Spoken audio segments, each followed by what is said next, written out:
কৃষ্ণচূড়ার ছায়ায় বাঁধলে কোন মায়া, কৃষ্ণচূড়ার ছায়ায়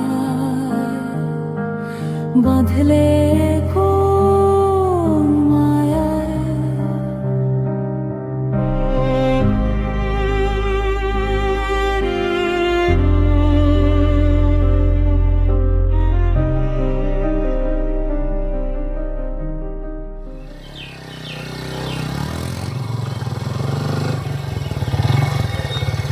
পার্কের সামনে বাইকটা দাঁড় করালো অনিরুদ্ধ।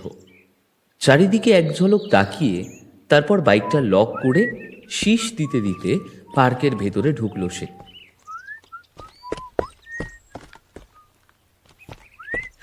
এ জায়গাটা এমনিতে ভীষণ নিরিবিলি। এদিক দিয়ে প্রায় যাতায়াত করলেও কোনোদিন এই পার্কে সে আসেনি।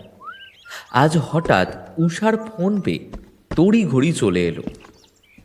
একদিক দিয়ে মন্দের ভালো যে এই জায়গায় দেখা করলে ওদের বাড়ির কেউ জানতে পারবে না, না হলে দুজনের বাড়িতেই দুজনকে ইতিমধ্যে সন্দেহ করা শুরু হয়ে গেছে। বিশেষ করে উষার বাড়িতে তো রীতিমতো কড়াকড়ি পড়ে গেছে। ওর বাড়ির লোকেরা এখনই ওর জন্য ছেলে দেখা শুরু করে দিয়েছে। ওদের সাফ কথা, অনেক পড়াশোনা হলো, এবার মানে মানে বিয়ের পিঁড়িতে বসে পড়ো।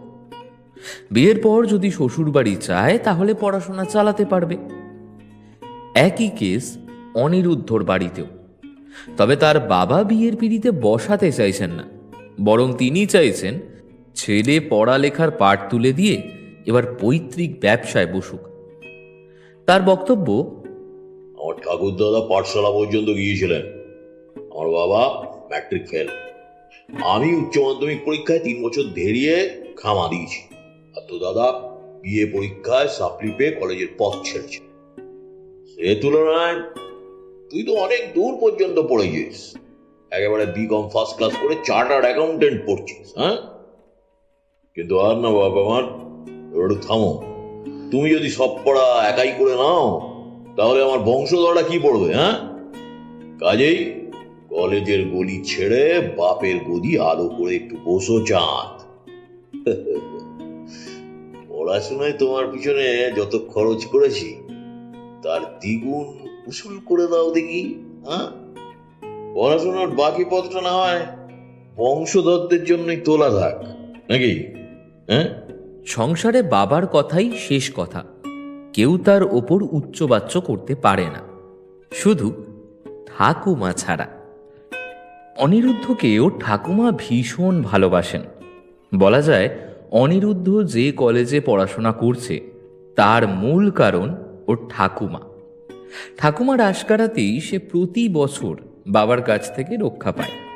যতবার অনিরুদ্ধকে ওর বাবা ব্যবসায় বসাতে বলেছেন ততবার মা বিপত্তারিণী রূপে ওর ঠাকুমা এসে ওকে বাঁচিয়ে বলেছেন, আহা, একটু থাম দিকিনি খোকা, দাদু ভাই আমার ছেলে মানুষ, ও ব্যবসার কি বোঝে? তাছাড়া তুই এত অথর্ব কিছু হোসনি যে ব্যবসা ছেড়ে আসতে হবে। তোর বাবা পড়াশোনা ছাড়ার পর আজীবন ব্যবসা সামলেছেন, তোদের বিন্দু মাত্র সাহায্য নেননি। তিনি যাবার পর সেনগুপ্ত কোম্পানির দায়িত্ব তোদের কাঁধে পড়েছে। তেমনি দাদু ভাই বড় হোক, সব বুঝতে শিখুক, তারপর না হয় তোদের সাথে ব্যবসার হাল ধরবে। তাছাড়া আমার বড় দাদু ভাই তো আছেই তোদের সাহায্য করার জন্য, ও না হয় কদিন পরেই ঢুকবে। তাছাড়া এই বয়সটাই কি দোকানে বসে হিসেবের খাতা দেখার বয়স? অত খিটখিট করিস না তো বাবু। অবশ্য অনিরুদ্ধর বিন্দুমাত্র ইচ্ছে নেই পৈতৃক ব্যবসায় বসার। সে পড়াশোনা শেষ করে চাকরি করতে চায়, কিন্তু এই কাজটা আজ পর্যন্ত মুখ ফুটে বলতে পারেনি সে। তলে তলে সে চেষ্টা চালিয়ে যাচ্ছে বটে, কিন্তু মন্দার এই বাজারে চাকরির আকাল যে কতটা তা পাঠক মাত্রেই জানেন। তাই আপাতত সে কাঠ বেকার হয়ে বাইক আরোহণ করে গায়ে হাওয়া লাগিয়ে বেড়াচ্ছে, আর প্রাণপণে চেষ্টা করছে একটা চাকরি পেতে। যাকে আপাতত এই গুরুগম্ভীর বিষয়ে আলোচনা না করে আমরা আপাতত দেখে নিই যে মে মাসের এই পচা গরমে আমাদের গল্পের নায়ক অনিরুদ্ধকে ঠিক কোন কারণে আমাদের গল্পের নায়িকা উষা ডেকে পাঠালো। তবে তার আগে উষার ব্যাকগ্রাউন্ড সম্পর্কেও পাঠককে একবার অবগত করানো দরকার। অনিরুদ্ধ যতটা বড়লোক বাড়ির ছেলে, উষা ঠিক ততটাই মধ্যবিত্ত বাড়ির মেয়ে। বাবা পোস্ট অফিসে পোস্টমাস্টার ছিলেন, বর্তমানে অবসরপ্রাপ্ত। মা গৃহবধূ। একমাত্র ছোট বোন নিশা সদ্য কলেজে উঠেছে। বাড়িতে লোক বলতে সর্বসাকুল্যে ওই 4 জন। বাবার পেনশনে আর উষা আর নিশার টিউশনের টাকায় কোনো মতে সংসার চলে। তবে একটা জিনিস ওদের পরিবারে ভীষণভাবে বিরাজমান, সেটা হলো শান্তি। এদের পরিবারে যতই ঝড়ঝাপটা আসুক না কেন, কেউ কোনোদিন এদের মুখের হাসি মিলিয়ে যেতে দেখেনি। সবসময় হাসি মুখে জীবনের সব কষ্ট মেনে নিয়ে চলেছে এরা। এবার আপনাদের মনে প্রশ্ন জাগতে পারে যে এই অতি সাধারণ মেয়ের আমাদের হিরোর প্রেম হলোটা কিভাবে, আলাপি বা হলো কি করে? উত্তরটা হলো কলেজ। অনিরুদ্ধ উষার থেকে 1 বছর সিনিয়র। অনিরুদ্ধ যে কলেজে পড়তো সেই কলেজে আমাদের উষাও স্কলারশিপে চান্স পেয়েছিল। প্রথম দিন ক্লাসে যেতে গিয়ে অনিরুদ্ধর ব্যাচের খপ্পরে পড়ে উষারা, কিন্তু বুদ্ধির জেরে শেষে ওদেরকে ঘোল খাইয়ে দিয়েছিল উষা। আর তারপর যা হয়, রোজ ক্লাসে যাওয়ার সময় করিডোরে দেখা, ক্যান্টিনে খাওয়া, ক্লাস না থাকলে আড্ডা দেওয়া, লাইব্রেরির বই এক্সচেঞ্জ করে পড়া। উষা ধীরে ধীরে ওদের দলে মিশে গেল এবং 1 বছর কেটে যাবার পর অনিরুদ্ধ আবিষ্কার করল সেই সাধারণ মেয়েটার প্রেমে পড়েছে। শুধু তাই নয়, উষাও অনিরুদ্ধর প্রতি হালকা হলেও অনুরক্ত, কিন্তু বলতে পারছে না। সেও বা বলবে কি করে? সময় বা সুযোগই তো পাচ্ছে না সে, কারণ সামনেই সেমিস্টার পরীক্ষা, সকলেই ব্যস্ত। উষাও কদিন কলেজে ডুব মেরে পড়েছে বাড়িতে। অনিরুদ্ধ ঠিক করলো শেষ পরীক্ষার দিন সে উষাকে প্রপোজ করবে। যেমন ভাবা ঠিক তেমন কাজ। শেষ পরীক্ষার দিন পরীক্ষা শেষ হবার পর সকলে ক্যান্টিনে বসে আছে। কদিন পর পুজো, তাই সকলের মনে একটা আনন্দের রেশ লেগে রয়েছে। সকলে প্ল্যান করছে পুজোর কটা দিন কে কিভাবে কাটাবে। ব্যতিক্রম উষা। সে ক্যান্টিনের এক কোণে চুপচাপ বসে আছে। আসলে অনিরুদ্ধদের ব্যাচের সাথে সে মিলেমিশে গেলেও কোথাও যেন একটা ওই তাল মেলাতে পারে না। এদের পোশাক, জীবনযাপনের সাথে ওর জীবনের আকাশ পাতাল ফারাক। এরা ক্যান্টিনে একদিনে যা খরচ করে সেই টাকাটা উষা 4 বাড়ি টিউশনি করেও উপার্জন করতে পারে না। এরা যে খাবার খায় সেই খাবার খাওয়া তো দূর, কেনার কথাও সে ভাবতে পারে না। উষার কপালে এখন এক গাদা চিন্তা ঘোরাফেরা করছে। পরীক্ষার জন্য টিউশনি ছেড়েছে সে। সেই 2টো টিউশনি থেকে যে উপার্জন হতো সেই টাকায় কলেজের রাহা খরচাটা উঠে যেত তার, কিন্তু এখন তার সেই সম্বলটাও গেছে। এখন কি করবে সে? বছরের এই সময় টিউশনি পাবে কোথা থেকে? কে দেবে তাকে? এইসব কথাই সে ভাবছিল। এমন সময় পাশ থেকে একটা মৃদু পুরুষ কণ্ঠে ঘোর কাটল তার। কিরে, কি ভাবছিস? পেপার ভালো যায়নি বুঝি? চমক কেটে গিয়ে উষা দেখল পাশে অনিরুদ্ধ বসে আছে। সে হেসে বলল, ও না গো, পরীক্ষা ভালোই হয়েছে। ডিজি স্যারের নোট ভীষণভাবে হেল্প করেছে। আমি ভাবছিলাম অন্য কথা। আমার কথা বাদ দাও, তোমার পেপার কেমন গেল?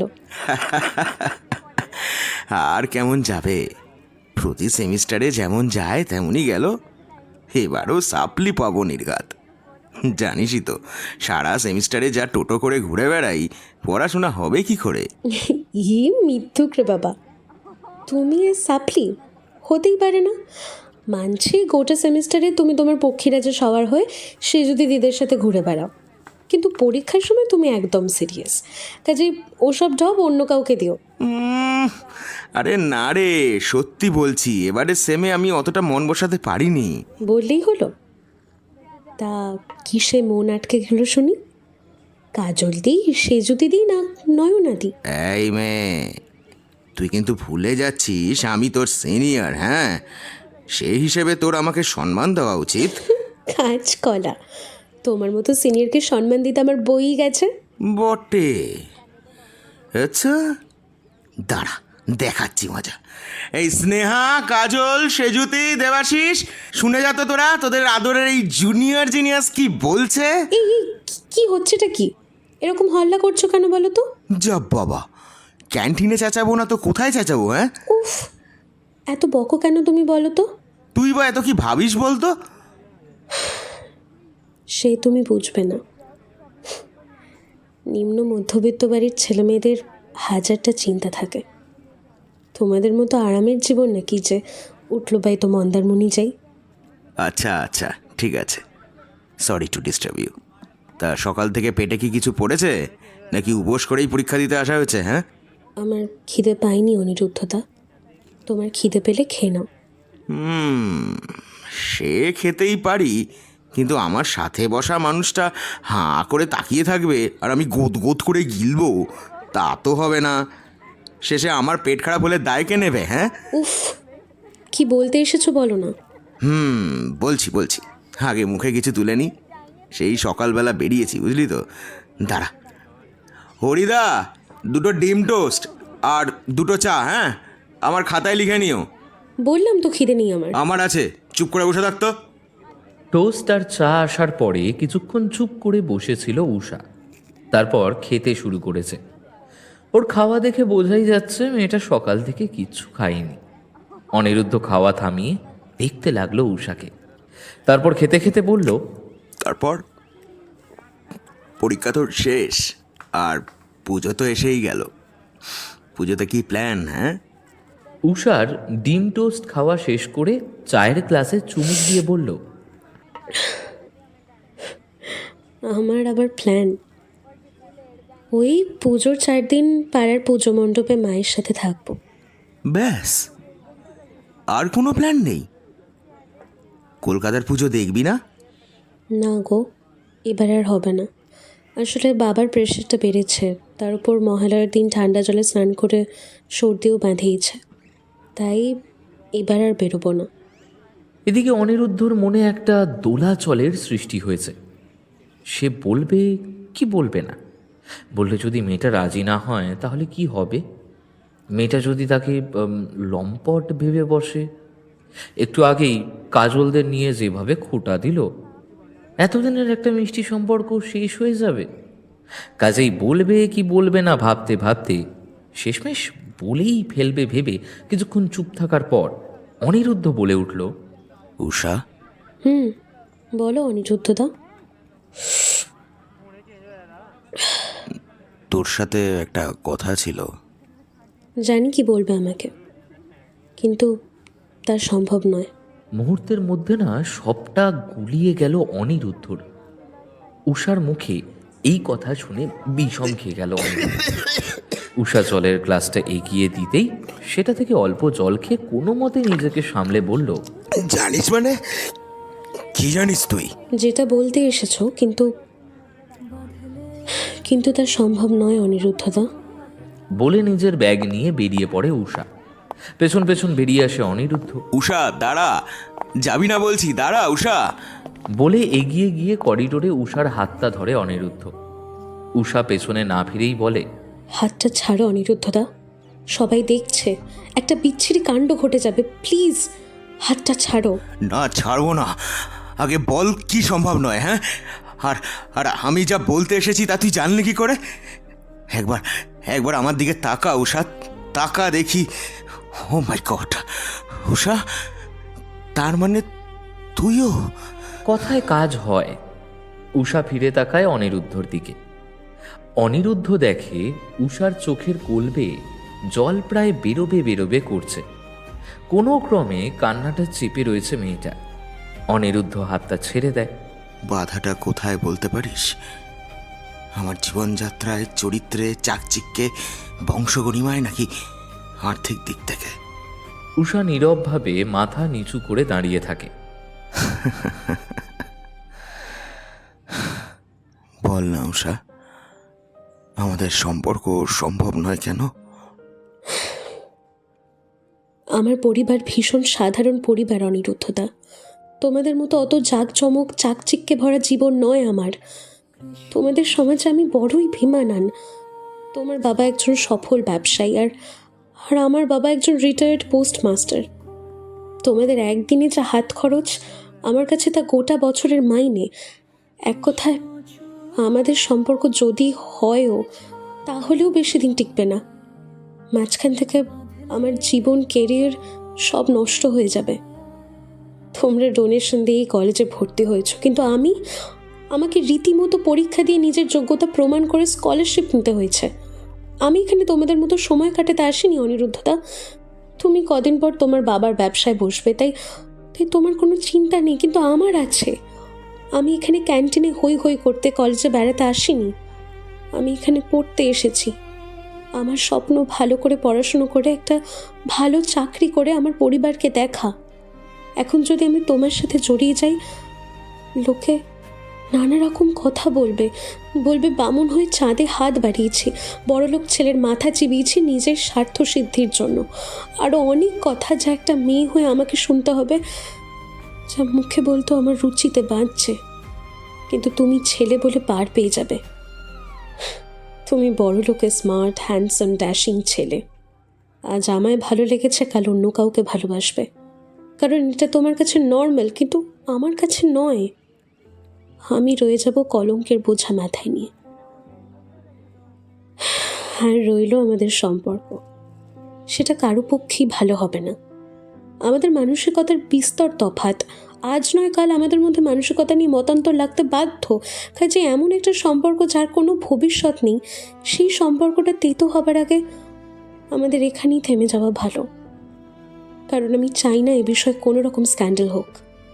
তার চেয়ে আমরা বন্ধু আছি, এটাই বেশ ভালো, অনিরুদ্ধদা। অনিরুদ্ধ এক দৃষ্টে উষার দিকে তাকিয়ে থাকে। উষা চোখ মুছে বলে, আজকের পর কোনোদিনও এভাবে আমাকে আটকানোর চেষ্টা করো না, না হলে আমি বাধ্য হব ভিসিকে জানাতে। বলে এগিয়ে যায় সামনের গেটের দিকে। অনিরুদ্ধ পেছন থেকে দেখতে থাকে উষার চলে যাওয়াটা।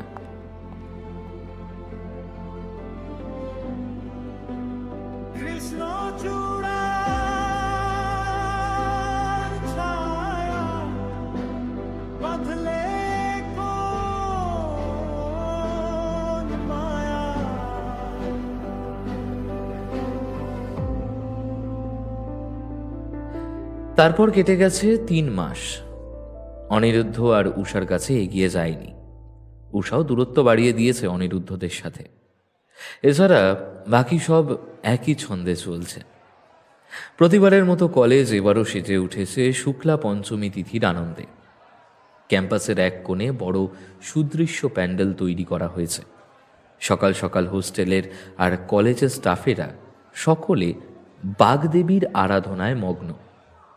সে বছরটাই অনিরুদ্ধদের বিকম ব্যাচের শেষ বছর। কাজেই আর্টস আর সায়েন্স স্ট্রিমের ফাইনাল ইয়ার ব্যাচের সাথে ওরা তাল মিলিয়ে কাজ করে চলেছে। তবে সবাই যে কাজ করছে তা নয়।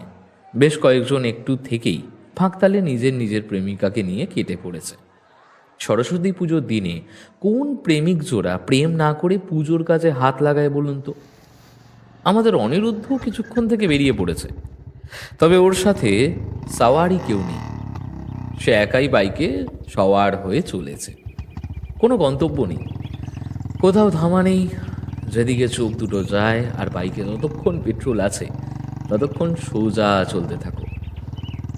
বাইক হাতে পাওয়ার পর থেকে এই একটা বরাবরের নেশা অনিরুদ্ধর। ছুটি থাকলে বা মুড খারাপ হলে সে বেরিয়ে পড়ে বাইকের চাবি আর হেলমেট নিয়ে। কখনো কখনো কলকাতা ছাড়িয়ে শহরতলিতে কিছুক্ষণের জন্য নিরুদ্দেশ হয়ে যায় সে। প্রকৃতির মাঝে নিরালয়ে বসে কাটিয়ে দেয় ঘন্টার পর ঘন্টা। কখনো শহরতলির ভিড়ের আড়ালে চায়ের দোকানে, পার্কে বসে দেখে মানুষের নানান রকম জীবনযাপনের অভিনয়।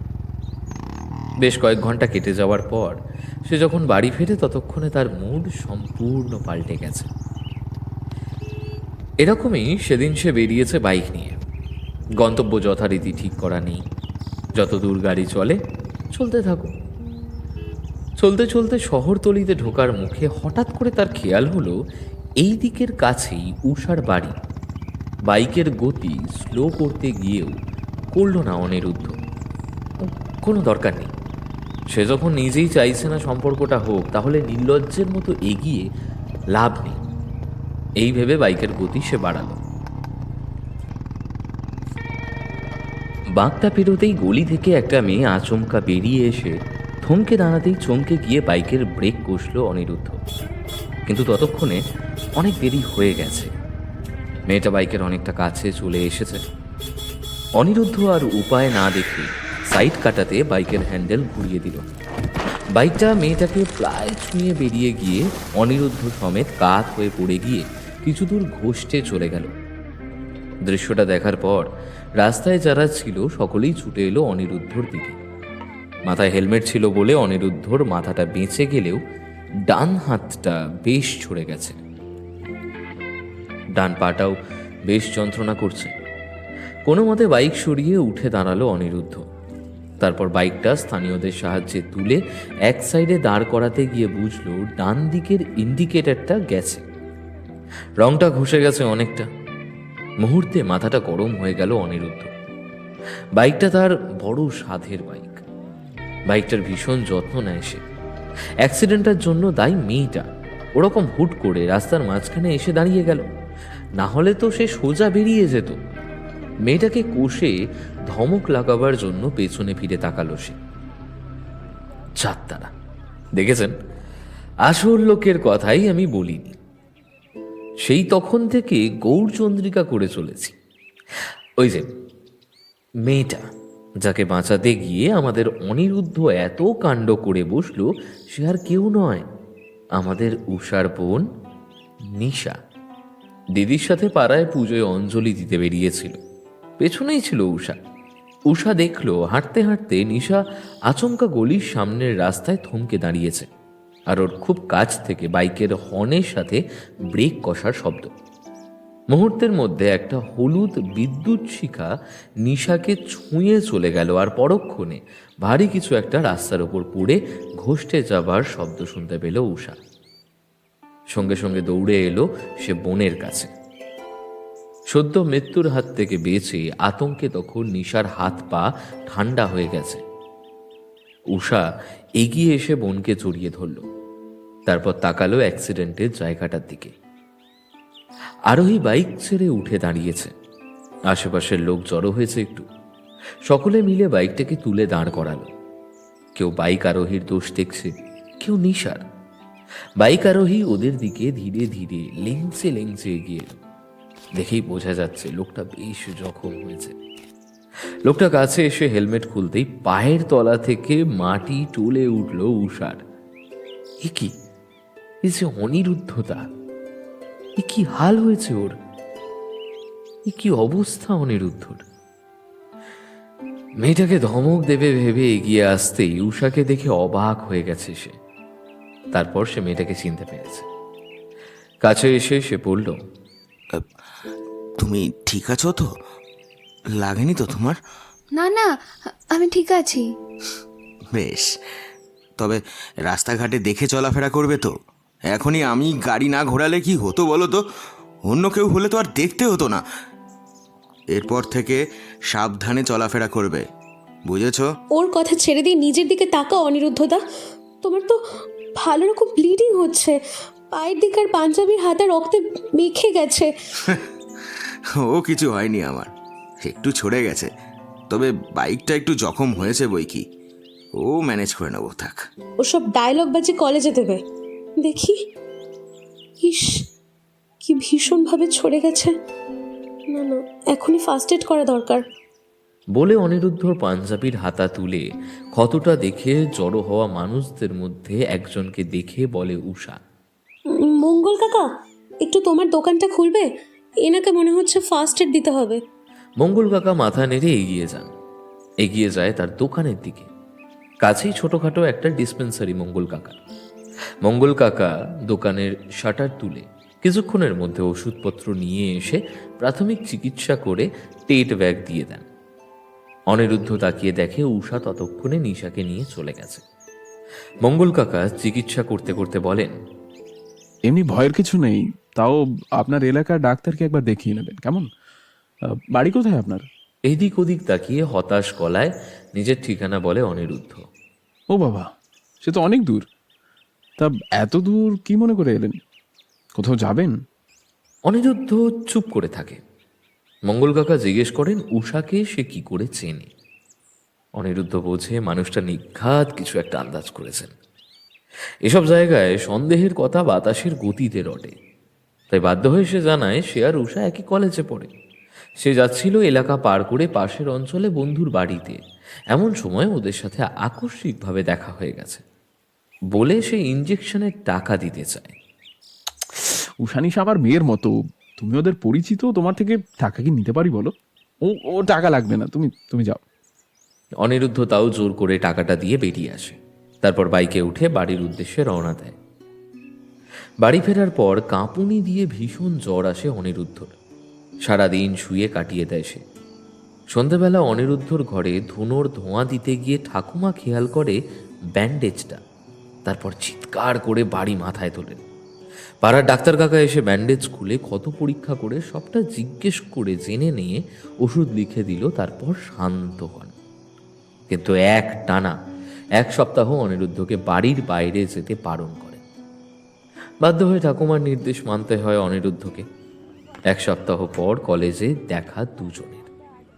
ততদিনে অনিরুদ্ধ অনেকটাই সুস্থ হয়েছে ঠিকই, কিন্তু ব্যান্ডেজ খোলা হয়নি। বন্ধুদের সাথে দেখা করে গোটা দিন হই হই করে কাটানোর পর বাড়ি ফেরার জন্য গেটের বাইরে এসে কিছু দূর এগোতেই সে দেখতে পেল উষাকে। নীলচে রঙের একটা সাধারণ চেক চুড়িদার পরে তার উপর একটা লালচে হুডি চাপিয়ে নিয়েছে সে। অনিরুদ্ধ একবার তাকালো উষার দিকে, তারপর উল্টো দিকে হাঁটা দিল। উষা যখন চায় না তখন সে নিজে থেকে আর এগোবে না ওর দিকে। কিছুদূর গিয়ে একটা ট্যাক্সি ধরে বেরিয়ে যায় অনিরুদ্ধ। কিছুদূর গিয়ে ট্যাক্সি থেকে নেমে পড়ে। টাকা মিটিয়ে কোনো দিকে না তাকিয়ে নীরবে হাঁটতে থাকে সোজা সামনের দিকে। কিছুদূর এগোতেই একটা বাস পেয়ে সেটায় উঠে পড়ে সে। পরের স্টপেজে নেমে আবার হাঁটতে থাকে। উষাকে ইগনোর করে চলে এলেও মন থেকে ঝেড়ে ফেলতে পারছে না সে। বারবার বিক্ষিপ্ত হয়ে যাচ্ছে। কিছুদূর এগিয়ে রাস্তার ধারে একটা চায়ের দোকানে বসে চায়ের অর্ডার করে সে। চায়ের দোকানে তখন তেমন ভিড় নেই। দুজন একজন যারা আছে তারাও নিজেদের মধ্যে আলাপ আড্ডায় মগ্ন। মাটির ভাঁড়ে চা নিয়ে অন্যমনস্কভাবে খেতে গিয়ে ঠোঁট জিভ পুড়িয়ে ফেলে অনিরুদ্ধ। দোকানে বসা অন্য লোকেদের চোখ এড়ায় না সেটা। তারা আর চোখে অনিরুদ্ধর দিকে তাকায়। তারপর আবার নিজেদের গল্পে বুঁদ হয়ে যায়। অনিরুদ্ধ কোনো মতে চাটা শেষ করে উঠে দাঁড়ায়। দোকানিকে চায়ের দাম দিয়ে আবার হাঁটতে থাকে। এভাবে সারাদিন হেঁটে সন্ধ্যের দিকে বাড়ি ফেরে সে। বাড়ির লোকে জিজ্ঞেস করলে জানায় কলেজে এক্সট্রা ক্লাস ছিল। এইভাবে 1 মাস কেটে যাওয়ার পর একদিন কলেজ ক্যান্টিনে বসে বসে সে ডিমের পোঁচ নাড়াচাড়া করছিল। এমন সময় শুনতে পেল পেছন থেকে একটা কণ্ঠস্বর। তোমার ব্যাপার স্যাপার কি বলো তো? আজকাল খুব হিমু পড়ছো নাকি? না মানে এরকম দেবদাস মার্কা চেহারা নিয়ে গোটা কলকাতা ঘুরে বেড়াচ্ছ তাই বলছি। তাই বেবাগী হবার রোগটা কতদিন চলবে শুনি? হ্যাঁ মানে বাড়িতে জানে? অনিরুদ্ধ আর পেছনে ফিরল না। এক মনে নিজের খাবারটা খেতে লাগলো। পেছনে দাঁড়ানো কণ্ঠস্বরের অধিকারিণী থামল না কিন্তু। সামনের চেয়ারে এসে বসে বলল, কি হলোটা কি? কথা কানে যাচ্ছে না নাকি মৌনব্রত নিয়েছ? না মানে তুমি কি চাও বলো তো? গোটা কলেজ দেখুক আমি তোমাকে দেবদাস বানিয়ে ছেড়ে দিয়েছি? এই যে তুমি কলেজ থেকে বেরিয়ে খোলা ষাঁড়ের মতো গোটা কলেজ চষে বেড়াও না, তুমি বেড়াতেই পারো তোমার যা ইচ্ছে। এতে আমার কি দোষ বলো তো? বেকার বেকার আমাকে দায়ী প্রমাণ করছো কেন? তুই দায়ী নোস? কেন হতে যাব বলো তো? আমি তো তোমাকে প্রথম দিনই বলেছি আমাদের মধ্যে বন্ধুত্বের চেয়ে বেশি কোনো সম্পর্ক হয় না আর হতে পারে না। এর চেয়ে লজিক্যালভাবে কোন মেয়ে তোমাকে বলবে শুনি? আমি কি তোমাকে চিট করেছি? তোমাকে প্রেমের জালে ফাঁসিয়েছি? না তোমাকে কোনো আকারে ইঙ্গিতে কিছু বলেছি করতে? জবাব দাও, বলেছি কি? অনিরুদ্ধ মাথা নাড়ে। কী বা করবে? এই একটা ব্যাপারে সে উষাকে ক্লিন চিট দিতে পারে। প্রপোজ করার সময় থেকেই উষা ওর কোনো রকম সুযোগ নেয়নি, বরং বারংবার ওকে দূরে ঠেলে দিয়েছে। উষা এবার কাঁদো কাঁদো গলায় বলে, তাহলে তাহলে কলেজে তুমি আমাকে বারবার অপমান কেন করছো? কেন তুমি এইভাবে পাগলের মতো ঘুরে বেড়াচ্ছ? জানো কলেজে আমাদের নিয়ে রীতিমতো হাসাহাসি হয়, সকলে আমাকে কেমন যেন একটা নজরে দেখে। আর জিমিদা। উষা মাথা নামিয়ে নেয়। খাওয়া থামিয়ে এক পলক উষার দিকে তাকায় অনিরুদ্ধ, তারপর বলে, জিমি কি? উষা মাথা উঁচু করে তাকায় অনিরুদ্ধর দিকে। অনিরুদ্ধ দেখে উষার চোখে একরাশ ঘৃণা উপচে পড়ছে ওর প্রতি। অনিরুদ্ধ ভ্রু কুঁচকে বলে, উষা বল, জিমি কি করেছে সেটা বল আমাকে। যেন তুমি জানো না, তোমার মতোতেই তো সব হচ্ছে। এক মিনিট, কি হচ্ছে? থাক, আর সাধু সাজতে হবে না। আমার অনেক বড় ক্ষতি করে দিয়েছো তুমি। যে ভয়টা পেয়েছিলাম সেটাই সত্যি করে দিয়েছ। অনেক শিক্ষা হলো আমার। তোমাকে বিশ্বাস করে ঠকে গেলাম আমি। আজকের পর থেকে আর কাউকে বিশ্বাস করব না। সামান্য নোটস নিতাম বলে, তোমাদের সাথে হেসে হেসে কথা বলতাম বলে তোমরা আমাকে টেকেন ফর গ্রান্টেড ভেবে নিয়েছো। আমাকে তোমরা রাস্তায় এনে নামিয়েছো। তোমার থেকে এটা আশা করিনি আমি। তোমাকে আমি কোনো দিনও ক্ষমা করব না। জেনে রাখো অনিরুদ্ধতা, তোমার প্রতি আমার মনে যতটুকু সম্মান ছিল সব শেষ হয়ে গেছে। শুধু একটা অনুরোধ, যতদিনই কলেজে আছি ততদিনের জন্য প্লিজ এইসব বন্ধ রাখো, আর আমার সাথে ভবিষ্যতে কোনো রকম যোগাযোগের চেষ্টা করো না। বলে উঠে চলে যায় উষা। অনিরুদ্ধ হতবাক হয়ে বসে থাকে। গোটা ব্যাপারটা সাজাতে গিয়ে গোলমেলে লাগে অনিরুদ্ধর কাছে। হঠাৎ কি হলো? উষা এত বড় অভিযোগ করে গেল কেন? কি হয়েছে? জিমি কি বলেছে ওকে? ভাবতে ভাবতে হঠাৎ তার খেয়াল হয় ক্যান্টিনে সবাই যেন তাকেই আর চোখে দেখছে, যেন ওর আর উষার কথা সকলে মনোযোগ দিয়ে শুনছিল। কিন্তু কেন? ভাবতে ভাবতে খাওয়া শেষ করে সে উঠতে যাবে এমন সময় দেখে কাজল হন্তদন্ত হয়ে ছুটে আসছে ওর দিকে। উষাকে কাঁদতে কাঁদতে বেরোতে দেখেই আন্দাজ করেছিলাম তুই এখানেই আছিস। সত্যি করে বলতো, কি শুরু করেছিস তোরা? হ্যাঁ রে, মেয়েটাকে কি শান্তিতে তোরা থাকতেও দিবি না? আরে আগে হয়েছেটা কি সেটা বলবি তো। কথা নেই বার্তা নেই, আচমকা অতগুলো কথা বলে চলে গেল মেয়েটা, কিছু বলতে পর্যন্ত দিল না। এদিকে কলেজে সবাই আমাদের দিকে এমনভাবে তাকিয়ে আছে যেন আমি কোনো শোপিস। আরে হয়েছেটা কি সেটা বলবি তো। কি হয়েছে? সর্বনাশ হয়ে গেছে। মেয়েটার কি দোষ বলতো? ও তোকে রিজেক্ট করেছে, ব্যাস এটুকুই। আরে কেন করেছে সেটার বাস্তবসম্মত কারণটা ও বলেছে। তাই বলে তোরা সবাই মিলে মেয়েটাকে এমন মেন্টাল টর্চার করবি? তোর থেকে এটা এক্সপেক্টেড ছিল না অনি। এই এক সেকেন্ড, মেন্টালি টর্চার মানে কি হয়েছে আমাকে খুলে বল। কেন, তুই জানিস না? কি জানবো?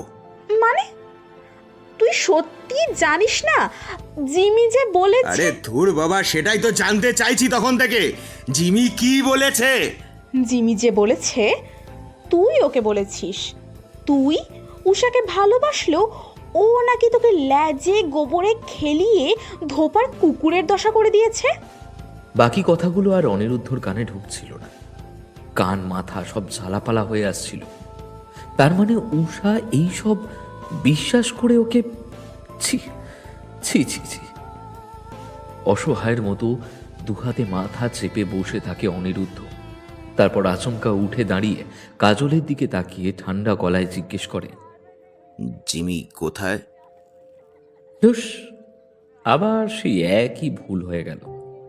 আরেক পাবলিকের সাথেও আপনাদের আলাপ করাতে ভুলে গেছি। এতক্ষণ ধরে আমাদের নায়ক নায়িকার প্রেমালাপের গল্প বলে যাচ্ছি তো বলেই যাচ্ছি। গল্পে নায়ক নায়িকার প্রেম হলেই জমে নাকি? একটু ভিলেনের দুষ্টুমি, একটু ঢিসুম ঢুসুম না হলে যে কোনো সিনেমায় জমবে না কাকা। আমাদের গল্পে ভিলেন কিন্তু একজন নয়, একাধিক আছে। তাদের মধ্যে কয়েকজনের সঙ্গে আপনাদের হয়তো আলাপ হয়েছে। মেন দুই ভিলেনের সঙ্গে হয়নি। যাকে প্রাইমারি ভিলেনের সঙ্গে আলাপ সেরে নিন আগে, পরে সেকেন্ডারি ভিলেনের সঙ্গে আলাপ করিয়ে দেব। আমাদের গল্পের প্রাইমারি ভিলেন হলো আগে, হ্যাঁ ঠিকই ধরেছ, জিমি। পুরো নাম জগমোহন মহন্ত। অনিরুদ্ধর মতোই ব্যবসায়ী বাপের সন্তান। নাম শুনে এমন কোনো নেশা নেই যে করে না। বদমাস ছেলেদের পান্ডা, স্পয়েল চাইল্ড, এইরকম ঠাউরে থাকলে ভুল করবেন কিন্তু। হ্যাঁ জিমি অনিরুদ্ধর মতো বড়লোক বাড়ির ছেলে, কিন্তু কোনো রকম নেশা ওর নেই। সরি, ভুল বললাম, একটা নেশা আছে, বইয়ের নেশা। সামান্য শার্ট ট্রাউজার পরিহিত, চশমা পরা, বই বোকা ছাত্র। গত 2 বছর ধরে ক্লাসের টপার। ওকে যতবার দেখা যায় ততবারই কোনো না কোনো বই হাতে ওর থাকবেই। বইমেলায় প্রচুর বই কিনে জমায় সে। যে কোনো বইয়ের অগাধ জ্ঞান, চলমান লাইব্রেরি বলতে পারেন। এমন কোনো বই নেই যেটা ওর কালেকশনে নেই। ওর কাছে সব রকম বই পাবেন। স্বভাবখানাও বেশ ভারী মিশুকে, হাসি খুশি। নতুন কাউকে দেখলে ভাব করে চট করে বন্ধু বানিয়ে আপন করে নেয়। কি সব গুলিয়ে যাচ্ছে তো? ভাবছেন এমন একটা গোপাল মার্কা ছেলেকে ভিলেন বলছি কেন?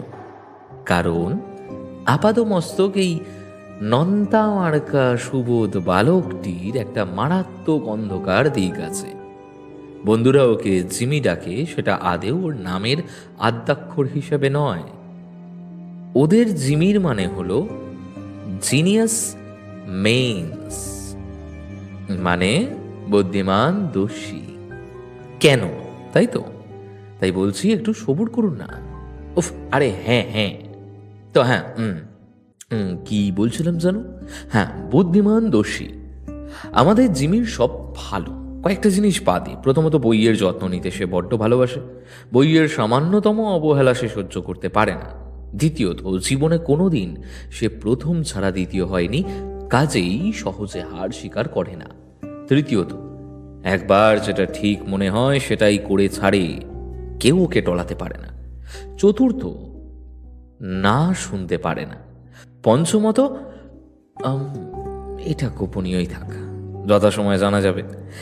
তবে এই পঞ্চম দোষের কথা কলেজে কেউ জানে না। এইবার অনেকে বলবেন শেষেরগুলো বাদ দিয়ে বাকিগুলো গুণই তো। কি তাই তো? কচু পোড়া। দোষগুলো আরেকবার ভালো করে শুনুন।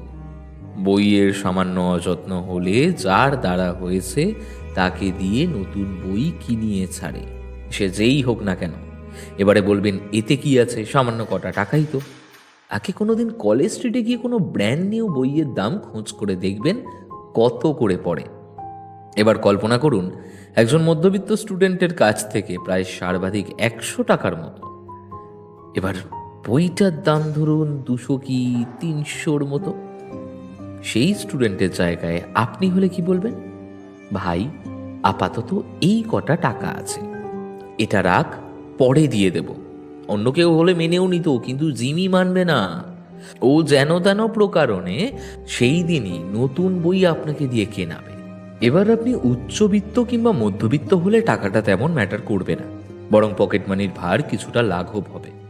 কিন্তু একজন গরিব ছাত্র যার পরিবারের গোটা মাসের মাইনে ওই বইয়ের দামের সমান, তার কি হবে একবার ভেবে দেখেছেন? আগে হ্যাঁ, জিমি গরিবদেরও ছাড়ে না, পারলে ওদের জিনিস বেচে বই কেনার দাম উসুল করে নেয়। জিমি কোনোদিনও হারতে শেখেনি, আর ওর সেটা সহ্যও হয় না। এবার ধরুন প্রতিপক্ষ যদি ওর চেয়ে বেশি প্রতিভাবান হয়, তাহলে তো জয় অসম্ভব। সেক্ষেত্রে কি করবে? আগে হ্যাঁ, ঠিকই ধরেছেন, হয় প্রতিপক্ষকে বিপদে ফেলে দেবে যাতে প্রতিযোগিতায় না আসতে পারে, আর না হলে এমন কিছু করবে যাতে জয়টা ওরই হয়, সে পথ যেরকমই হোক না কেন। এবারে বুঝেছেন আপাদমস্তক নিরীহ এই ছেলেটাকে চটালে কতটা বিপজ্জনক হতে পারে।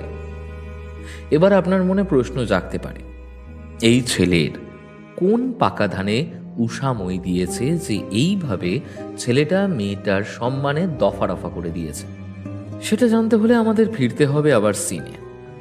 তো কাজলের মুখে জিমির কীর্তি শোনার পর অনিরুদ্ধ ঠান্ডা গলায় জিজ্ঞেস করলো, জিমি কোথায়? কাজল অবাক চোখে তাকিয়েছিল অনিরুদ্ধর দিকে। অনিরুদ্ধ আরেকবার জিজ্ঞেস করলো, কাজল, আমি জিজ্ঞেস করছি জিমি কোথায়? জবাব দিতে হলো না কাজলকে, কারণ তখনই জিমি ব্যাকপ্যাক কাঁধে ক্যান্টিনে ঢুকে বলল, হরিদা একটা চা দিও। বলে টেবিলে বসে ব্যাকপ্যাক থেকে বই বের করে পড়তে লাগলো। ওর দিকে একবার তাকিয়ে কাজলের দিকে তাকালো অনিরুদ্ধ। তারপর এগিয়ে গিয়ে চুপ করে জিমির সামনে বসলো। ক্যান্টিনের ছেলেটা চা দিয়ে যেতেই চায়ের গ্লাসটা সরিয়ে রাখলো সে। জিমি অনিরুদ্ধকে খেয়াল করেনি। অনিরুদ্ধ চুপচাপ একটা সিগারেট ধরিয়ে ধোঁয়া ছাড়তে ছাড়তে আনমনে দেখতে লাগলো জিমিকে। জিমি বই পড়তে পড়তে টেবিলে চায়ের গ্লাসটা খুঁজতে লাগলো। খুঁজে না পেয়ে বই নামাতেই অনিরুদ্ধকে দেখে একটু চমকে উঠল সে। অনিরুদ্ধ নির্বিকারভাবে ওর দিকে তাকিয়ে চায়ের গ্লাসটা এগিয়ে দিল। জিমি চায়ের গ্লাসটা হাতে নিয়ে চুমুক দিয়ে খেতে গিয়ে জিভ পুড়িয়ে হ্যাঁ হ্যাঁ করতে লাগলো। অনিরুদ্ধ একটা ধোঁয়ার রিং উড়িয়ে বলল, আরে আস্তে আস্তে, সাবধানে খা, গরম চায়ে জিভটা পুড়িয়ে ফেললি তো।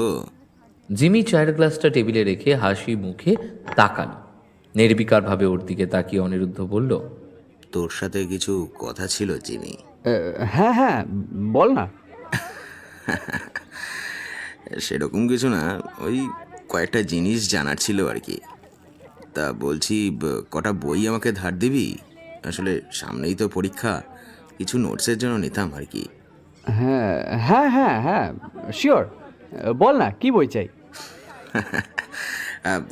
আপাতত এই বইটা হলেই চলবে। বলে টেবিলে রাখা বইটার দিকে আঙুল দেখায় অনিরুদ্ধ। প্রথমে চমকে গেলেও নিজেকে সামলে নিয়ে জিমি এগিয়ে দেয় বইটা। বইটা হাতে নিয়ে পাতাগুলো উল্টাতে থাকে অনিরুদ্ধ। অনিরুদ্ধকে নির্বিকার থেকে একটু হলেও ভয় কমে আসে জিমির। অনিরুদ্ধ পাতাটা উল্টাতে উল্টাতে বলে, বাবা, পেজগুলো দেখছি বেশ মোটা, বইটা নিশ্চয়ই খুব দামি হবে না রে? আচ্ছা, কলেজ স্ট্রিটে পাওয়া যাবে? না মানে আমি একটা নিয়ে নিলে তুই পড়বি কি, তাই বলছিলাম আর কি। তেমন হলে কিনে নিতাম। আরে কেন পাওয়া যাবে না, আমার একটা চেনা দোকান আছে ওখানে। যে কোনো বইয়ের নতুন এডিশন 2 কপি কিনে আনি আমি। বাই চান্স একটা কপি কেউ নিয়ে গেলে যাতে আমার অসুবিধে না হয়। আচ্ছা, একটা প্রশ্ন ছিল আর কি। এটা যদিও সিলেবাস সম্পর্কিত নয়, তবে তোর যদি কোনো আপত্তি না থাকে তাহলে জিজ্ঞেস করতে পারি। মানে একটু সাজেশন দরকার ছিল আর কি। হ্যাঁ হ্যাঁ বল না। সিগারেটটা শেষ করে ফিল্টারটা খালি কাপে গুঁজে আরাম করে বসে অনিরুদ্ধ। তারপর যেন কিছুই হয়নি এমন ভাব করে বইয়ের পাতা উল্টাতে উল্টাতে বলে, ধর কেউ একজন যার সাথে তোর সেরকম কোনো শত্রুতা নেই, তোর সাথে পাছেও থাকে না, এমন একজন একদিন যদি হঠাৎ বলা নেই কওয়া নেই আচমকা তোর নামে যা নয় তাই রটাতে লাগলো, তোর অজান্তে তোর নামে এমন কিছু বলল যে তুই জানতেও পারলি না, অথচ তোর ইমেজের বিরাট ক্ষতি হয়ে গেল, তখন তুই কি করবি? জিমি ভয় মিশ্রিত চোখে তাকিয়ে রইল অনিরুদ্ধর দিকে। অনিরুদ্ধ চুপচাপ বইটা পড়তে লাগলো। তারপর আবার জিজ্ঞেস করলো, কিরে, কি হলো বল, তখন তুই কি করবি? মানে বুঝলাম না, কি কি কি বলতে চাইছিস তুই? বাদ দে, বইতে উত্তর পেয়ে গেছি। তবে আমি হলে কি করতাম বলতো? কি কি? অনিরুদ্ধ বইটা পড়তে পড়তে আচমকা একটা পাতা ছিঁড়ে নেয়। এই জিমি হাঁ হাঁ করে বইটা কেড়ে নিতে যাবে, ঠিক তখনই টেবিলে রাখা জলের জগটা তুলে জিমির মুখে জগে রাখা সমস্ত জল ছুঁড়ে মারে অনিরুদ্ধ। তারপর বইটা কেড়ে নিয়ে লাইটার দিয়ে আগুন ধরিয়ে দেয় সেটায়। আচমকা জলের ঝাপটায় জিমি চশমা খুলে মেঝেতে পড়ে যায়। মেঝেতে বসে সেটা খুঁজে নিয়ে পড়ে সামনে তাকাতেই একটা আর্ত চিৎকার করে অনিরুদ্ধকে বাধা দিতে যায় সে, কিন্তু ততক্ষণে অনিরুদ্ধ জিমির ব্যাকপ্যাকটা হাতে তুলে নিয়েছে। এক হাতে জ্বলন্ত বই আর এক হাতে ব্যাকপ্যাক নিয়ে ক্যান্টিন থেকে বেরিয়ে আসে অনিরুদ্ধ। তারপর পোড়া বইটা ছুঁড়ে ফেলে দূরে। পেছন পেছন উদ্ভ্রান্তের মতো বেরিয়ে আসে জিমি। দূরে বইটা দেখে ছুটে যায় সেদিকে, কিন্তু বেশি দূর যেতে পারে না। মাঝ রাস্তায় অনিরুদ্ধ ব্যাকপ্যাকটা জিমির মুখ লক্ষ্য করে মিলিয়ে দেয় তাকে। আচমকা ব্যাগের বাড়ি খেয়ে পাথুরে মাটিতে মুখ থুবড়ে পড়ে জিমি। চোখ থেকে চশমা খুলে পড়ে যায় একদিকে। জিমি মাটিতে হাতড়াতে হাতড়াতে চশমা খুঁজতে থাকে। চশমাটা হাতে খুঁজে পেয়েছে ঠিক এমন সময় অনিরুদ্ধ পা দিয়ে জিমির ডান হাতে পাতা মারিয়ে দেয়। চশমাটা হাতের চেটোতে ভেঙে কাঁচের টুকরোগুলো গেঁথে যায় জিমির হাতের চেটোয়। অসহ্য যন্ত্রণায় কোঁকিয়ে ওঠে জিমি। এমন সময় একটা লাথি আছড়ে পড়ে জিমির মুখে। তারপর জামার কলার ধরে জিমিকে তুলে দাঁড় করায় অনিরুদ্ধ। ভালো ছেলে, ভালো বন্ধু হওয়ার জন্য কিছু বলি না বলে যা খুশি তাই করবি জিমি? একটা মেয়ে যে তোর কোনো ক্ষতি করেনি তার নামে এরকম নোংরা কথা বলার সাহস হয় কি করে তোর? আর তোকে আমি বলেছি যে উষা আমাকে কুকুরের মতো ঘোরায়? হ্যাঁ, উষা আমার থেকে ফেভার নেয়? আমি কবে বলেছি এসব তোকে? বল, কবে বলেছি তোকে? জিমির নাক বেয়ে গল গল করে রক্ত বেরোতে থাকে। অনিরুদ্ধকে ক্যান্টিনের বাইরের দেওয়ালে ঠেসে ধরে আরেকটা ঘুষি মেরে বলে, কেন করলি এটা তুই? কেন? একটা মেয়ের কাছে, গোটা কলেজের কাছে তোর জন্য আমি কতটা ছোট হয়ে গেলাম তুই জানিস? কি ক্ষতি করেছে মেয়েটা? বল আমায়, মেয়েটার এত বড় সর্বনাশ কেন করলি তুই? বল জিমি, না হলে শালা আজকে তোকে আমি তোর ওই বইগুলোর সাথে জ্যান্ত পুড়িয়ে দেবো। জিমি বল, কিন্তু বলছি বল। বলে জিমিকে অনবরত ঘুষি মারতে থাকে অনিরুদ্ধ। ক্যান্টিনের বাইরে উপস্থিত সকলে অনিরুদ্ধের এই রূপ দেখে থমকে গিয়েছিল। সম্বিত ফিরে পেতেই সকলে ওদেরকে ছাড়ানোর চেষ্টা করে, কিন্তু অনিরুদ্ধর মাথায় ততক্ষণে আগুন চেপে গেছে। সে আরো জোরে ঘুষি মারার চেষ্টা করে। অনেক কষ্টে ওদেরকে আলাদা করা গেল। ততক্ষণে জিমির অবস্থা বেশ সংকীর্ণ। সকলে মিলে জিমিকে বারান্দায় শুইয়ে দেয়।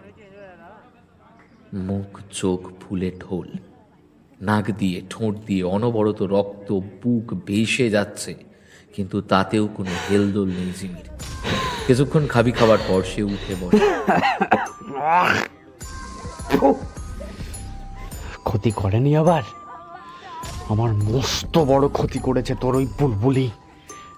এত বছর ধরে তিল তিল করে গড়ে তোলা আমার গর্ব, পরিশ্রম করে অর্জন করা আমার স্থান সব কেড়ে নিয়েছে একটু একটু করে। আজ পর্যন্ত কোনো দিন আমি হারিনি। আর সেই আমাকে ওই মিডিল ক্লাস ছোট লোক মেয়েটা সব জায়গায় হারান হারিয়ে দিয়েছে। ইন্টার কলেজ ডিবেটে প্রতি বছর আমি কলেজের হয়ে পার্টিসিপেট করি, সেখানে আমাকে টপকে ও পার্টিসিপেট করেছে। যে প্রফেসর আমাকে কলেজের হয়ে কুইজ টিম রিপ্রেজেন্ট করতে বলতো, সে আমাকে এবছর বলছে তোমার দরকার নেই। আজ পর্যন্ত জিমিকে কেউ হারাতে পারেনি। সেখানে একটা মেয়ে এসে সব হিসেব উল্টে দিয়েছে। আমি হারতে পারি না, আমার হার সহ্য হয় না। আর একটা মেয়ের কাছে তো কখনোই না। আমার একটা মেয়ে হয়ে আমাকে টপকে যাবে, আমি হতে দেব না। শালা তুই আর তোর এই ব্লাডি মেল ইগো, শালা। আর সেই ইগোর চক্করে তুই মেয়েটার নামে এত বড় অপবাদ দিয়ে সর্বনাশ করে দিলি। বেশ করেছি। শালা, তুই পাগলা চোদার মতো ওর পেছনে কবে থেকে ঘুরে বেড়াচ্ছিস, অথচ মহারানীর কোনো ভ্রুক্ষেপ নেই। শালা, ওর জায়গায় অন্য কেউ হলে এতক্ষণে বিছানায় উঠে যেত। আর শালি, তোকেও ঘোরাচ্ছে, আমাকেও ঘোরাচ্ছে। কি বলতে চাইছিস কি তুই? তোকেও ঘোরাচ্ছে মানেটা কি?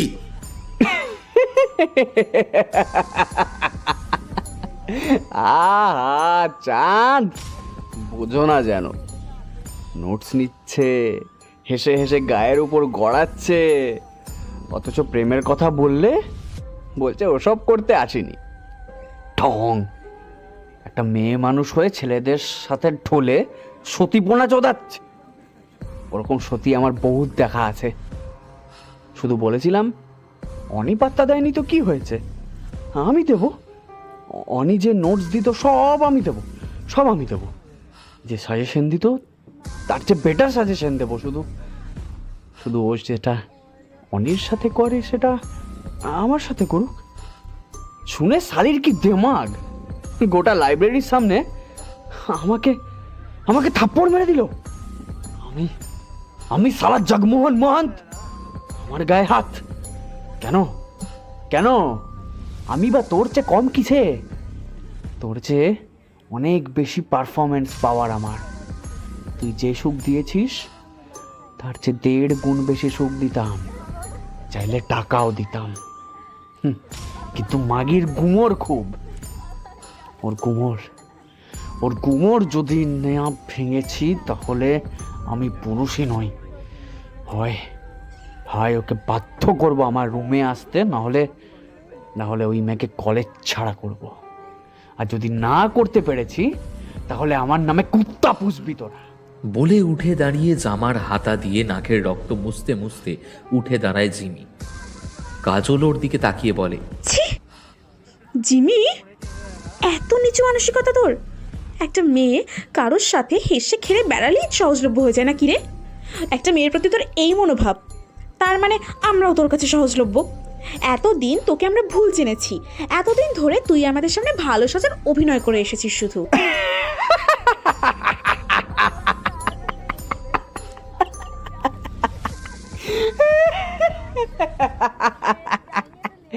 হ্যাঁ হ্যাঁ, তোরাও তো তাই। এই যে এত অনির পিছনে কুত্তির মতো ঘুরঘুর করিস কিসের জন্য? এই ছোট ছোট জামা পরে পা হাত ক্লিভেজ দেখাস কিসের জন্য? সেই তো লাগানোর জন্যই, নয় কি? আরে হাজার আধুনিক হোস না কেন, এটা তো মানবি যে তোদের জন্মই হয়েছে ঘর সামলানো আর আমাদের সেবা করে খুশি করার জন্য। আরে যতই অফিসের কাজ করিস না কেন, বসের ঠাপন ছাড়া তো প্রমোশন পাস না। সালা আধুনিকতা চোদাচ্ছে। এটা মডার্ন যুগ না হলে দেখিয়ে দিতাম পুরুষ কাকে বলে। আচমকা এক কুৎসিত আক্রমণে নির্বাক হয়ে যায় কাজল। পাশে দাঁড়িয়ে থাকা নয়না বলে, হোপলেস। তুই শুধু নিজ মানসিকতারই নোস, ঘৃণ্য দৃষ্টিভঙ্গির মানুষও বটে। আমার ঘেন্না করছে এই ভেবে যে তোকে এক সময় আমার বন্ধু ভাবতাম।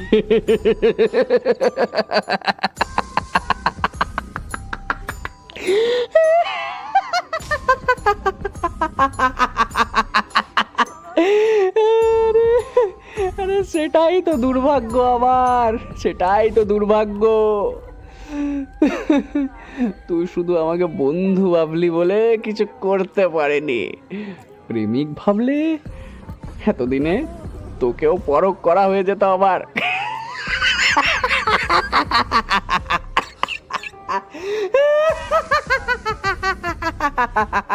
অনিরুদ্ধ এক মনে জিমির কথাগুলো শুনছিল আর ব্যাপারটা মেলাচ্ছিল। তার মানে এত দূর ব্যাপারটা গড়িয়ে গেছে, অথচ উষা ওকে কিচ্ছু বলেনি। এই জন্য উষা ওকে যা নয় তাই বলে গেল। তার মানে জিমি ওকে একা পেয়ে। জিমির সব কথা ওর কানে ঢুকছিল না। সে শুধু ভাবছিল উষা যে ভয়টা পাচ্ছিল সেটাই হলো।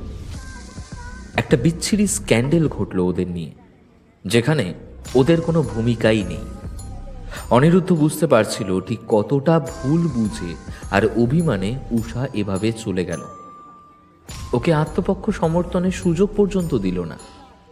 এই নরকের গিটটার জন্য উষা ওকে ভুল বুঝল। দাঁতে দাঁত চেপে জিমির দিকে তাকালো অনিরুদ্ধ। বড় ভুল হয়ে গেছে ওকে ছেড়ে। যে করেই হোক উষার ভুল ভাঙাতে হবে, ওকে ফেরত আনতে হবে, না হলে ও শান্তি পাবে না। কিন্তু তার আগে এই পশুটাকে সাজা দিতে হবে। মনে মনে স্থির করে নিল আর যাই হয়ে যাক একে ছাড়া যাবে না। কিন্তু কিভাবে? ভাবতে ভাবতে ওর নজর পড়ে জ্বলন্ত বইটার দিকে, চট করে বুদ্ধি খেলে যায় তার মাথায়। জিমির ব্যাগ থেকে বইগুলো বের করে মাটিতে ফেলে দেয় সে। পাশেই দাঁড় করানো বাইকের সিট খুলে ডিকির থেকে বের করে আনে এক্সট্রা পেট্রোলের বোতল। পুরো বোতলটা উপুর করে দেয় বইগুলোর ওপর। তারপর জ্বলন্ত বইটা তুলে এনে ফেলে দেয় বইয়ের স্তূপের ওপর। ছাই চাপা আগুন ইন্ধন পেয়ে দপ করে জ্বলে ওঠে। আচমকা পেট্রোলের গন্ধ পেয়ে চমকে ওঠে জিমি। ঘোলাটে চোখে সামনের দিকে তাকানোর চেষ্টা করে, আর একটা হলুদাভ আলোর আভা দেখে ভয়ে আতঙ্কে মুখটা ফাঁকা হয়ে যায় তার। সাধের বইগুলোর ওরকম অবস্থা দেখে আত্মচিৎকার করে ওঠে জিমি। আলো অনুসরণ করে সে দৌড়ে আসে অনিরুদ্ধর কাছে। অনিরুদ্ধ জিমির পায়ে লাথি মেরে ফেলে দেয় মাটিতে। বইয়ের পাতা পোড়ার শব্দ পেয়ে জিমি বুঝতে পারে ওর সাধের বইগুলো পুড়ে যাচ্ছে। সে উঠে দাঁড়িয়ে তাপ অনুভব করে এগোতে যাবে, এমন সময় অনিরুদ্ধ আবার ওকে ল্যাং মেরে ফেলে দেয়। তারপর কোমরে কুষিয়ে লাথি মেরে বলে, ঠিক ঠিক এমনটাই মনে হয় যখন কাছের মানুষ দূরে সরে যায় আর তাকে ফেরানো সম্ভব হয় না। এরকম কষ্ট হয় যখন তোমার স্বপ্ন তোমার কষ্টে তিলে তিলে গড়ে তোলা ইচ্ছেকে কেউ পা দিয়ে মারিয়ে গুঁড়ো করে দেয়। ঠিক এইরকমই মনে হয়েছে উষার আমার। তুই শুধু আমাদের সম্পর্ক নষ্ট বা মেয়েটার স্বপ্ন ভাঙিসনি জিমি, মেয়েটার এতদিনের পরিশ্রমকে ধুলো করে দিয়েছিস। এই যে ছাই দেখছিস, ওর জীবনটা ঠিক এইরকম ছাই করে দিয়েছিস তুই। তোর অপরাধের কোনো ক্ষমা নেই জিমি, কোনো ক্ষমা নেই। কি হলো, লাগলো নাকি? হ্যাঁ, যা, তা কি করে সম্ভব? তুই তো মেরুদণ্ডহীন পুরুষ রে। মেরুদণ্ড ভাঙলে তোর আবার কিসের ব্যথা লাগবে? হ্যাঁ,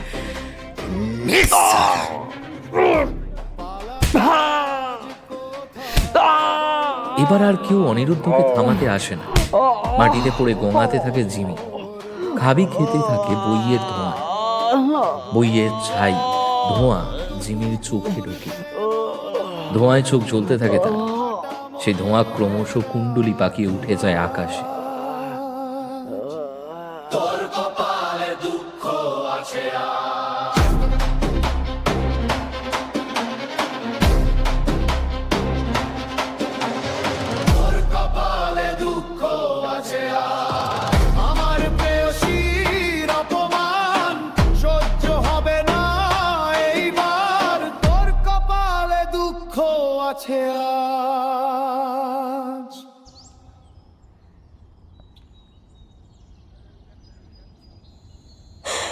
ভাগ্যিস সেদিন আমি চলে যাইনি।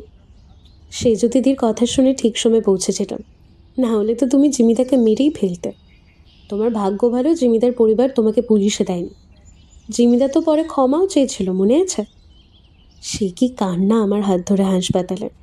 উষার কথায় হুঁশ ফেরে অনিরুদ্ধর। আসলে উষার সাথে কথা বলতে বলতে পুরনো দিনগুলোয় ফিরে গিয়েছিল সে। সেই কলেজের দিনগুলো, উষার সাথে তার দেখা, প্রেম, উষার পিছিয়ে আসা, জিমি, সব একে একে মনে পড়ছিল তার। সেদিন জিমির শিরদাঁড়া ভেঙে ওকেও পারলে আগুনে ছুঁড়ে ফেলত। ঠিক সেই সময় উষা এসে ওকে না থামালে যে কি হতো অনিরুদ্ধ জানতো না। সেদিন যখন অনিরুদ্ধ জিমির ঘাড়ে পা তুলে দিয়ে ধীরে ধীরে ওকে মৃত্যুর দিকে ঠেলে দিচ্ছে, ঠিক এমন সময় উষা এসে অনিরুদ্ধকে ধাক্কা মেরে সরিয়ে দেয়। তারপর সকলের সামনে সপাটে চড় মারে। সকলে এতক্ষণ ধরে অনিরুদ্ধর দিকে তাকিয়েছিল। এমন সময় উষার এই কাণ্ডে ক্যান্টিনে উপস্থিত সকলে চমকে যায়। তারপর সম্বিত ফেরায় সকলে মিলে ধরাধরি করে জিমিকে হাসপাতালে নিয়ে যায়। সেই দিনের পরে জিমি উষার হাত ধরে ক্ষমা চেয়েছিল। আনমনে গালে হাত বুলিয়ে অনিরুদ্ধ বলে, আমার মাথা কাজ করছিল না সেদিন। শুধু মনে হচ্ছিল যে মানুষটা তোর এত বড় সর্বনাশ করেছে তার বেঁচে থাকার কোনো অধিকার নেই। তাই বলে মানুষটাকে মেরে ফেলবে? ইস, ও মরে গেলে এই যে লুকিয়ে লুকিয়ে প্রেম করে না, ঘুচে যেত। আর অতগুলো বই পুড়িয়ে দিলে যে, জিনিসপত্রের দাম নেই নাকি? কত দরকারি বই ছিল ওর কাছে জানো? বেশ করেছি, পুড়িয়ে দিয়েছি। কত সাহস ওর! হ্যাঁ, তোমার নামে উল্টোপাল্টা বলবে কেন? তাই বলে একেবারে মানুষ খুন করবে? আলবাত করব। যে তোমার নামে বাল বকবে, তোমাকে কষ্ট দেবে, তার ছাল ছাড়িয়ে নেব আমি। বলে পকেট থেকে সিগারেট বের করে ধরায় অনিরুদ্ধ। উষা নাক কুঁচকে অনিরুদ্ধর ঠোঁট থেকে সিগারেট বের করে ফেলে দিয়ে বলে, কতবার বলেছি আমার সামনে সিগারেট ধরাবে না, আর এখনও এত রাগ। সত্যি এত বছর হয়ে গেল, এতটুকু বদলালে না তুমি। কবে ম্যাচিওর হবে বলো তো? আর কে কি বললো তাতে কি কিছু আসে যায়? ভগবান লোককে মুখ দিয়েছেন বলার জন্য, আর লোকের কাজই বলা, তাই বলে লোককে ধরে পেটাবে? দরকার পড়লে পেটাবো। এই অনিরুদ্ধ সেনগুপ্ত নিজের বাপকে ছাড়া আর কাউকে ভয় পায় না। সেই জন্যই বিগত 2 বছর ধরে নিজের বাপকে বলতে পারছো না যে তুমি চাকরি করতে চাও। এই যে, ডোন্ট আন্ডারস্টিমেট মি, ওকে? আমি চাইলে কিন্তু এখনই বলে দিতে পারি। বেশ, তাহলে এখনই তোমার বাবাকে কল করে বলো। দাও, ফোনটা দাও। মানে কি হলো, ফুস দম বেরিয়ে গেল? ওরকম সকলেই আমাদের সামনে একটু আধটু মুখে হম্বিতম্বি করে, কাজের বেলায় সব অষ্টরম্ভা। বাজে কথা না বলে কি জন্য ডেকেছো সেটা বলো। ইস, এমনভাবে বলছো যেন কত কাজ ফেলে এসেছ। বাড়িতে ক্রমাগত চাপ দিচ্ছে বিয়ে করার জন্য। এদিকে একের পর এক পাত্র দেখতে আসছে আমাকে। গত পরশু একজন এলো। ভাগ্য ভালো, ওরা যে পণ চাইছে সেটা আমার বাবা দিতে অপারগ বলে সম্বন্ধটা ভেস্তে যাচ্ছে। এদিকে বাড়িতে আমি বলতেও পারছি না। এভাবে চললে বেশি দিন কিন্তু আর লুকোনো যাবে না।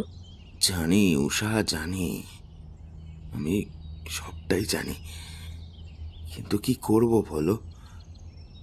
চেষ্টা তো চালিয়ে যাচ্ছি, কিছুই তো হচ্ছে না। এই মন্দার বাজারে চাকরি পাওয়ার চেয়ে সিনেমা হলে দাঁড়িয়ে টিকিট কাটাটা সহজ। কালকেই এক জায়গায় ইন্টারভিউ দিলাম, ওদের মুখ দেখে তো মনে হলো না যে চাকরিটা পাচ্ছি।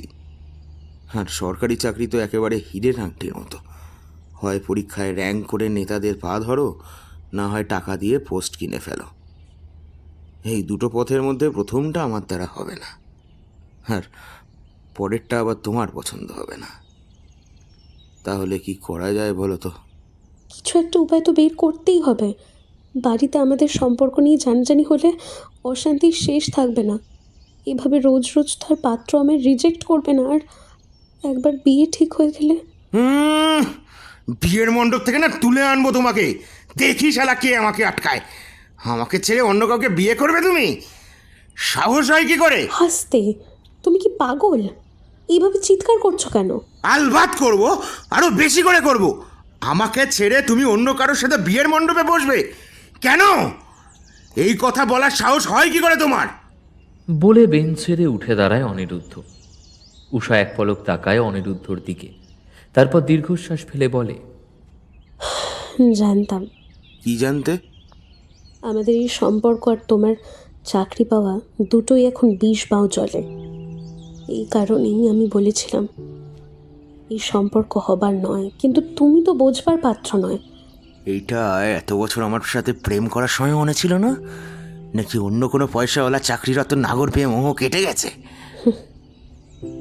যদি বলি হ্যাঁ, তাহলে কি করবে? মেরে ফেলবে? তাছাড়া আর কী বা পারো তুমি? এই অ্যাটিটিউডের জন্য আজও তুমি বেকার। রকচটা মেজাজে অহংকারী নবাবী অ্যাটিটিউড নিয়ে আর যাই হোক চাকরি হয় না। কিন্তু এই স্বভাবগুলো তোমার মজ্জাগত। দুনিয়াটা তোমার কলেজ ক্যাম্পাস নয় যে নিজের জোর খাটিয়ে সব আদায় করবে।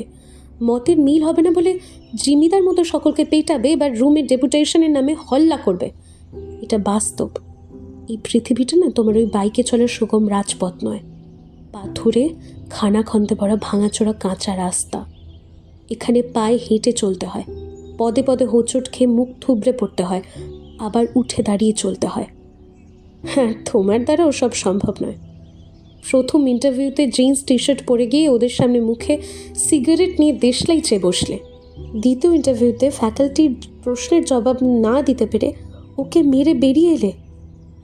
তৃতীয় ইন্টারভিউতে সব ঠিক চলা সত্ত্বেও অ্যাপয়েন্টমেন্ট লেটারটা বন্ধুদের সাথে পার্টি করতে গিয়ে পুড়িয়ে দিলে।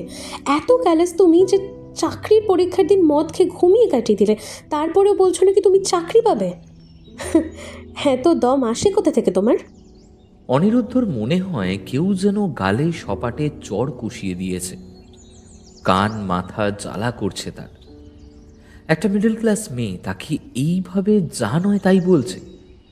ইচ্ছা করছে কষি একটা চড় মেরে দিতে। দাঁতে দাঁত চেপে রাগ সহ্য করে সে। উষা সরাসরি অনিরুদ্ধর চোখের দিকে তাকিয়ে বলে, জানি তুমি পারবে না, তোমার দ্বারা ওসব হবে না। যাও, ফিরে যাও তুমি, নিজের বাবার ব্যবসায় গদি আলো করে বসো। আমাকে আমাকে আমার হালে ছেড়ে দাও। এভাবে আমাদের সম্পর্ক জিয়ে রাখা অসম্ভব। আমাদের আলাদা হয়ে যাওয়াই ভালো, এতে দুজনেই খুশি থাকবো। আর আমাকে ভুলে যেও, মনে করবে আমাদের এই সম্পর্কটা একটা স্বপ্ন ছিল। বলে উঠে দাঁড়ায় উষা। অনিরুদ্ধ আর সহ্য করতে পারে না। পেছন থেকে শক্ত করে উষার হাতটা পেছন দিকে মুচড়ে দেয়। কোথায় যাওয়া লাগছে তো। হচ্ছে? ছাড়ো আমাকে বলছি। ছেড়ে কোথায় যাওয়া হচ্ছে? শালি, এতদিন আমার সাথে প্রেমের ভান করে নাটক করে এখন নতুন নাগর পেয়ে আমাকে কাজকলা দেখানো হচ্ছে। বলা হচ্ছে আমাদের সম্পর্কটা স্বপ্ন মনে করে ভুলে যেতে। শালি, তোকে আজকে আমি মেরেই ফেলবো। জিমি ঠিকই বলতো, তোদের মতো মেয়েরা টাকা বোঝে আর আর শুধু সম্পত্তি বোঝে। সরকারি চাকরি টাকরি সব ভান। আসলে নতুন নাগর জুটেছে না, তাই আমাকে তো কাটানোর প্ল্যান করতেই হবে। অনেক দিন ধরে দেখে যাচ্ছি তোর নাটক, আর নয়, আজকেই তোকে আমি। কি করবে? রেপ করবে? মুখে অ্যাসিড ঢেলে দেবে নাকি আমাকে মেরে ফেলবে? অবশ্য তাও তুমি করতে পারো। বড়লোক বাপের ছেলে কি না? যে ছেলে মতের মিল না হওয়ায় লোকজনকে মেরে ফেলতে পারে, সেই ছেলে আমার মতো একটা মিডল ক্লাসের মেয়েকে অনায়াসে পৃথিবী থেকে লুপ্ত করে দিতে পারে। হাসির কথা কি জানো? বাইরে থেকে তোমরা যতটা সুদর্শন, ভেতর থেকে ততটাই কুৎসিত। বাইরে যতই ভালো সাজো না কেন, ভিতর ভিতর প্রত্যেকে নোংরা মনের মানুষ। তোমার আর জিমিদার মধ্যে কোনো তফাৎ নেই, দুজনেই একই মানসিকতার মানুষ। আমারই ভুল তোমার ডাকে সাড়া দিয়ে এগিয়ে আসা, তোমার সাথে মিশা। তারই মাসুল দিতে হবে। রেপ করবে তো চলো, ওই দিকের ঝোপে চলো। তারপর মনের সুখে আমাকে রেপ করে পাথর দিয়ে আমার মাথাটা থেতলে দেবে। ভয় নেই, যতই যন্ত্রণা দাও না কেন আমি যাবো না। কথাটা শোনা মাত্র উষার গালে কষিয়ে চড় মারে অনিরুদ্ধ। আচমকা আঘাতের ধাক্কা সামলাতে না পেরে মাটিতে আছড়ে পড়ে উষা। দাঁতে দাঁত চেপে পাশে থাকা কৃষ্ণচূড়া গাছের গুঁড়িতে ঘুষি মেরে নিজের রাগটা ছেড়ে ফেলে অনিরুদ্ধ। তারপর ঝুঁকে উষাকে তুলে বেঞ্চে বসিয়ে দেয়। মাটিতে পড়ে গিয়ে উষার কপালের এক পাশে আঘাত লেগে রক্ত জমাট বেঁধে গেছে। জায়গাটা হালকা নীলচে দেখাচ্ছে। গালেও হাতের 5 আঙুলের দাগ পড়ে গেছে। পকেট থেকে রুমাল বের করে পার্কের ট্যাপ কলের জলে ভিজিয়ে এনে উষার মুখে লেগে থাকা ধুলোবালি পরিষ্কার করে ব্যথার জায়গাটায় চেপে ধরে রক্তটা সচল করার জন্য। এত কিছুর পরেও উষা নীরব হয়ে বসে থাকে, যেন কিচ্ছু হয়নি। অনিরুদ্ধ উষার মুখটা মুছে নতজানু হয়ে উষার সামনে বসে পড়ে। তারপর হাউ হাউ করে কাঁদতে কাঁদতে উষার কোলে মুখ গোজে।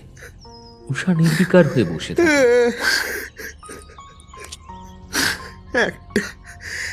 একটা সুযোগ, একটা সুযোগের অপেক্ষায় বসে আছি আমি। সুযোগটা পেলে আর আমাদের চিন্তা করতে হবে না। কত চেষ্টা করছি আমি, কিন্তু সেই সুযোগ তো আসছেই না। দিনের পর দিন এভাবে চাপে পাগল হয়ে যাচ্ছি আমি। একমাত্র তোর মুখ দেখে তোর সাথে গোটা জীবনটা কাটাবো এই আশায় রোজ এক একটা ইন্টারভিউ দিতে যাচ্ছি। এখন যদি তুইও এভাবে আমার থেকে মুখ ফিরিয়ে নিস উষা, আমি কোথায় যাব বল? কোথায় যাব আমি? আবার যত সংঘর্ষ আমাদের কথা ভেবেই তো। কেন বুঝিস না তুই? এখন যদি তুইও আমাকে এভাবে ছেড়ে চলে যাস, তাহলে আমার এতদিনের সব যুদ্ধ মাটি হয়ে যাবে উষা, সব যুদ্ধ মাটি হয়ে যাবে। উষা আনমনে অনিরুদ্ধর মাথায় বিলি কাটতে থাকে। ছেলেটা যে চাকরির জন্য কতটা খাটছে তা সে বিলক্ষণ জানে, এবং কেন একটা চাকরির জন্য এতটা আকুল সেটাও অজানা নয় উষার। বড়লোক ব্যবসায়ী বাবার আদুরে ছেলে, চাইলে আরামে বাবার সাথে ব্যবসায় নেমে জীবন কাটাতে পারত, কিন্তু ওর একটা শর্তে সবকিছু ছাড়তেও প্রস্তুত হয়ে গেছে ছেলেটা। এমন ছেলেকে কি ভালো না বেশি পারা যায়?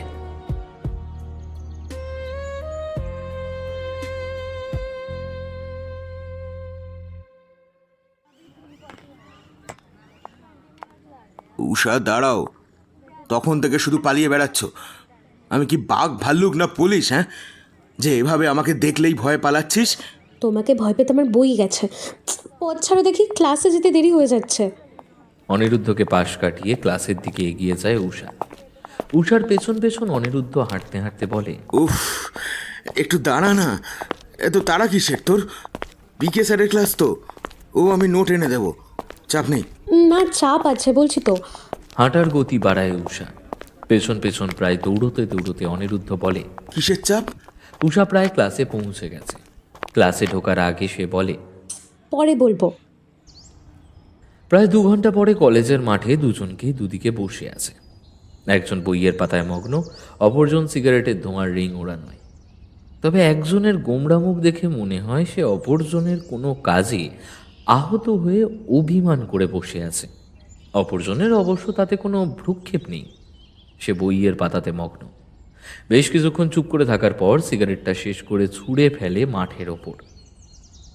ভেবেছিল উষা হাই হাই করে উঠবে এই নোংরা মাটিতে শুতে দেখলে, কিন্তু উষা তখনও এক মনে বই পড়ে চলেছে দেখে বাধ্য হয়ে সব অভিমান জলাঞ্জলি দিয়ে অনিরুদ্ধ বলে উঠল, ধুস, এত কি পড়িস বলতো তুই? সারা দিন দেখছি কোনো না কোনো একটা বই সব সময় মুখের সামনে ধরা। শেষমেশ জিমির ভূত তোর ওপরও চাপলো নাকি রে? এর উত্তর আমার চেয়ে বেশি তুমিই জানবে। সামনেই ফাইনাল সেমিস্টার পরীক্ষা, এখন যদি না পড়ি তাহলে কখন পড়বো? রাখতো, এত পড়ে কি হবে, হ্যাঁ?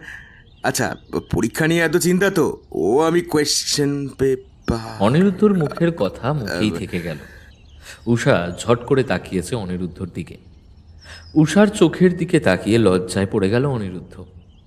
উষা ভ্রু কুচকে ভৎসনার চোখে তাকিয়ে বলল, লজ্জা করে না এই কথাটা বলতে? এই তুমি কলেজের সিনিয়র ছাত্র? ছি ছি অনি, শেষমেশ তুমি কিনা কোয়েশ্চেন পেপার চুরি করতে চাইছো? এই দেখো, চুরি করতে চাইছি কবে বললাম? আরে আমি বলছি যে তেমন হলে চুরি করা যাবে। না, করবে না, আমি করতে দেব না। পরীক্ষায় ফেল করলে ফেল করব, কিন্তু কোনো রকম চিটিং করব না। আরে আমি তো কথার কথা বলেছি, সত্যি সত্যি করবো নাকি? তুইও যেমন। কথাটাও বলবে না। আমি চাই না আমার কেরিয়ারে আর কোনো দাগ লাগুক।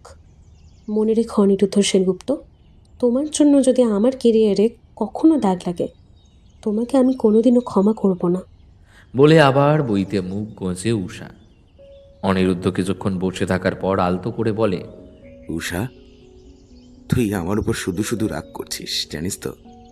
আরে আমি তো জাস্ট কথার কথা বলছিলাম।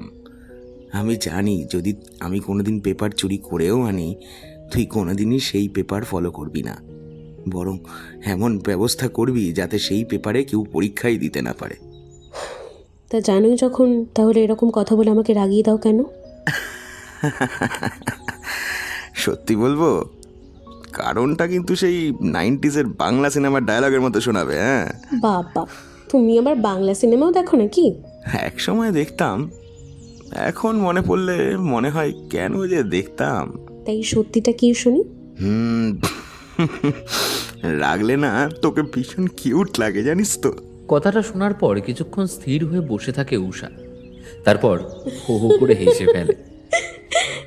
ইস, এর চেয়ে না বলতেই পারতে। কি বাজে লাগলো শুনতে। আমি তোমার সানলাইট মার্কা অ্যাডের লাইন এটা। আমি জানতাম এই নিয়ে খিল্লি হবে। ধুর, ওইসব ফ্লাটিং টাটিং আমার দ্বারা হয় না। তাই বলেই বস্তা পচা ডায়লগ ছাড়বে?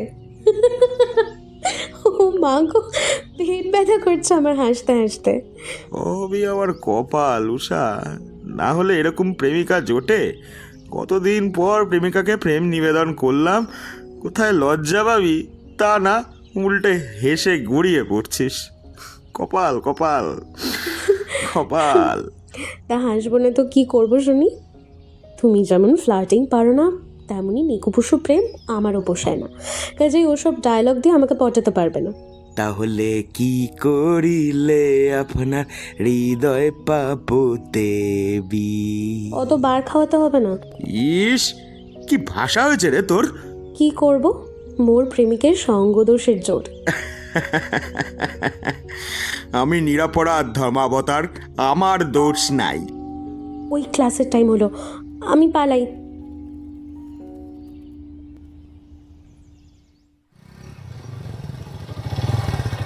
বাইকটা গ্যারাজে পার্ক করে বাড়িতে ঢোকার সাথে সাথে বাবার গলা শুনতে পেল অনিরুদ্ধ। ঘরে ঢুকে দেখলো বাবা আজকে সকাল সকালই দোকান থেকে ফিরে এসেছেন। ড্রয়িং রুমের সোফায় বসে তার দিকে অপলকে তাকিয়ে আছেন।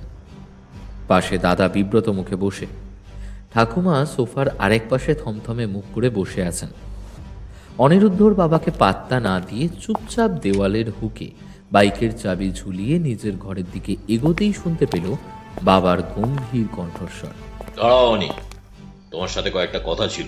অনিরুদ্ধ থমকে দাঁড়ালো। ধীর পায়ে ব্যাপারখানা আঁচ করতে করতে এগিয়ে এলো ড্রয়িং রুমে। বাবা তখনও তার দিকে এক দৃষ্টিতে তাকিয়ে। সে আরও কাছে এগোতেই তিনি বললেন, বসো। অনিরুদ্ধ সোফায় বসার পর কিছুক্ষণ তার দিকে তাকিয়ে বাবা জিজ্ঞেস করলেন, কাল থেকে তুমি আমার সাথে দোকানে বসবে। অনেক ঘোরাঘুরি, পড়াশোনার নামে অনেক রংবাজি হয়েছে, আর নয়, এবার থেকে সব বন্ধ। অনিরুদ্ধর মনে হলো কেউ যেন তাকে অনেক উঁচু থেকে মাটিতে আঁচড়ে ফেলে দিয়েছে। ব্যাপারটা হৃদয়ঙ্গম করতে বেশ কিছুক্ষণ সময় লাগলো তার। কোনো মতে সে জিজ্ঞেস করলো, কেন? আমি বলেছি বলে। আমি চাই না তোমার স্বেচ্ছাচারিতার জন্য আমাকে আর কোনো ঝামেলার মুখোমুখি হতে হয়। বাপের হোটেলে থেকে বাপের পয়সায় খেয়ে আর ঘোরাঘুরি করতে হবে না। কিন্তু আমার চার্টার্ড অ্যাকাউন্টেন্সি? থামো, আর গুল গল্প দিতে হবে না। তোমার মিথ্যে ধরা পড়ে গেছে। আহ, ও বাইরে থেকে এসেছে, স্নান করে ফ্রেশ হয়ে আসুক, তারপর না হয় খেতে বসে ধীরে সুস্থে। তুমি চুপ করো মা।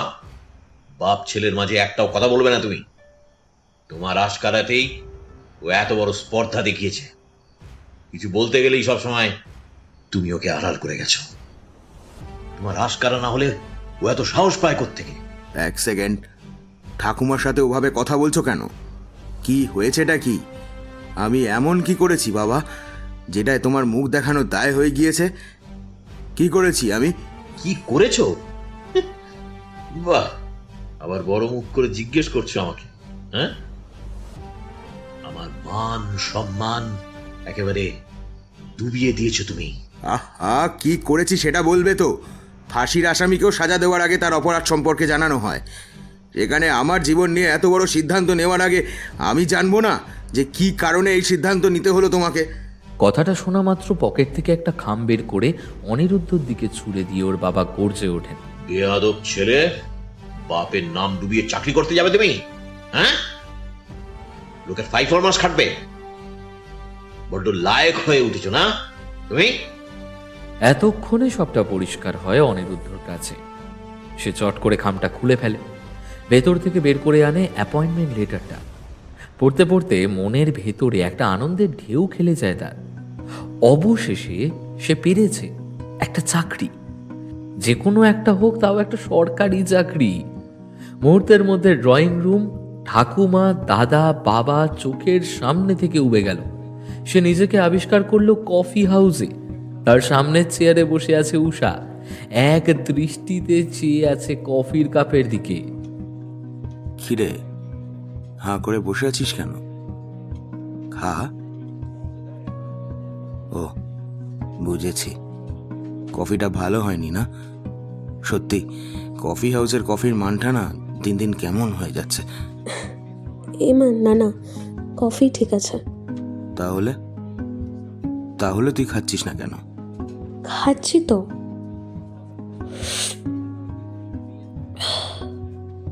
ব্যাপার কি বলতো উষা, কয়েকদিন ধরে দেখছি তুই একটু ডিস্টার্বড। কি এত চিন্তা করছিস তুই?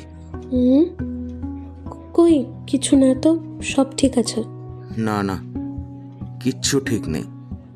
থাকলে তোর মুখটা এরকম দেখাতো না। কি হয়েছে আমাকে বল। বললাম তো কিছু হয়নি। তোমার কফি খাওয়া হয়েছে? তাহলে চলো, আমাকে বাস স্টপে পৌঁছে দেবে। ওমা, সে কি এত তাড়াতাড়ি? কিছুই তো খেলি না। আমার ভালো লাগছে না। তোমার হলে চলো, না হলে আমি চললাম। শতব্যস্ত হয়ে অনিরুদ্ধ উঠে দাঁড়ায়। কফির দাম মিটিয়ে কফি হাউসের বাইরে এসে দাঁড়ায় ওরা। অনিরুদ্ধ বাইক বের করার সাথে সাথে পেছনে উষা বসতেই অনিরুদ্ধ বাইক স্টার্ট করে দেয়। কিছু দূর যাবার পর বাস স্টপে না গিয়ে উল্টো দিকের পথ ধরে সে। আরে করছোটা কি? বাস স্টপ তো পার হয়ে গেল। জানি, চুপ করে বসে থাক এখন। আমি তোকে ঠিক সময় পৌঁছে দেবো, এখন বিরক্ত করিস না। উষা বুঝতে পারে অনিরুদ্ধ আজ ওকে সহজে ছাড়বে না, পেটের কথা বলিয়ে ছুটি দেবে। উষা শান্ত গলায় বলে, বাইক থামাও, আমি নেমে যাচ্ছি অনিরুদ্ধ। অনিরুদ্ধ বাইকের গতি বাড়িয়ে দেয়। উষা শক্ত করে জড়িয়ে ধরে অনিরুদ্ধকে, কাঁপা অথচ শান্ত গলায় বলে, অনিরুদ্ধ, আমার ভয় করছে, বাইক থামাও বলছি। অনিরুদ্ধ জবাবে বাইকের গতি আরও বাড়িয়ে দেয়। উষা আরও ভয় পেয়ে চেপে ধরে অনিরুদ্ধর জামাটাকে, কিন্তু অনিরুদ্ধর কোনো বিকার নেই। সে প্রবল গতিতে বাইক চালিয়ে যাচ্ছে। বেগতিক দেখে অবশেষে উষা বলে, আচ্ছা আচ্ছা, বেশ বলছি কি হয়েছে, আগে বাইকটা থামাও। অনিরুদ্ধ বাইকের গতি কমিয়ে এগোতে থাকে। বেশ কিছু দূর যাওয়ার পর একটা পার্কের সামনে বাইকটা দাঁড় করায় অনিরুদ্ধ। উষা চট করে নেমে দাঁড়ায়। অনিরুদ্ধ বাইকটাকে পার্কিংয়ে রেখে উষার দিকে তাকিয়ে বলে, ভেতরে কথা বলার অনেক জায়গা আছে, সেখানে কেউই আমাদেরকে ডিস্টার্ব করবে না। বলে উষার সাথে সাথে পার্কের ভেতরে ঢোকে। পার্কের ভেতরটা বেশ ছিমছাম, নিরিবিলি। চারিদিকে সবুজ জানা অজানা গাছে ঘেরা পার্কটা। একপাশে বাচ্চাদের খেলার জন্য নানান রকম দোলনা, স্লিপার এইসব রয়েছে। রাস্তার ধারে কয়েকটা স্টিলের বেঞ্চ পাতা, তার মধ্যে একটায় বসে অনিরুদ্ধরা। এখন দুপুরবেলা বলে পার্কে তেমন ভিড় নেই। দু একজন যারা আছে তারাও নিজেদের মধ্যে প্রেম আলাপে ব্যস্ত। অনিরুদ্ধ সেদিকে আলগোছে একবার তাকিয়ে সিগারেট ধরায়, তারপর টান মেরে বলে, এবার বল কি হয়েছে। উষা কিছুক্ষণ চুপ করে বসে থাকে। অনিরুদ্ধ বোঝে কোথা থেকে শুরু করবে বুঝতে পারছে না মেয়েটা।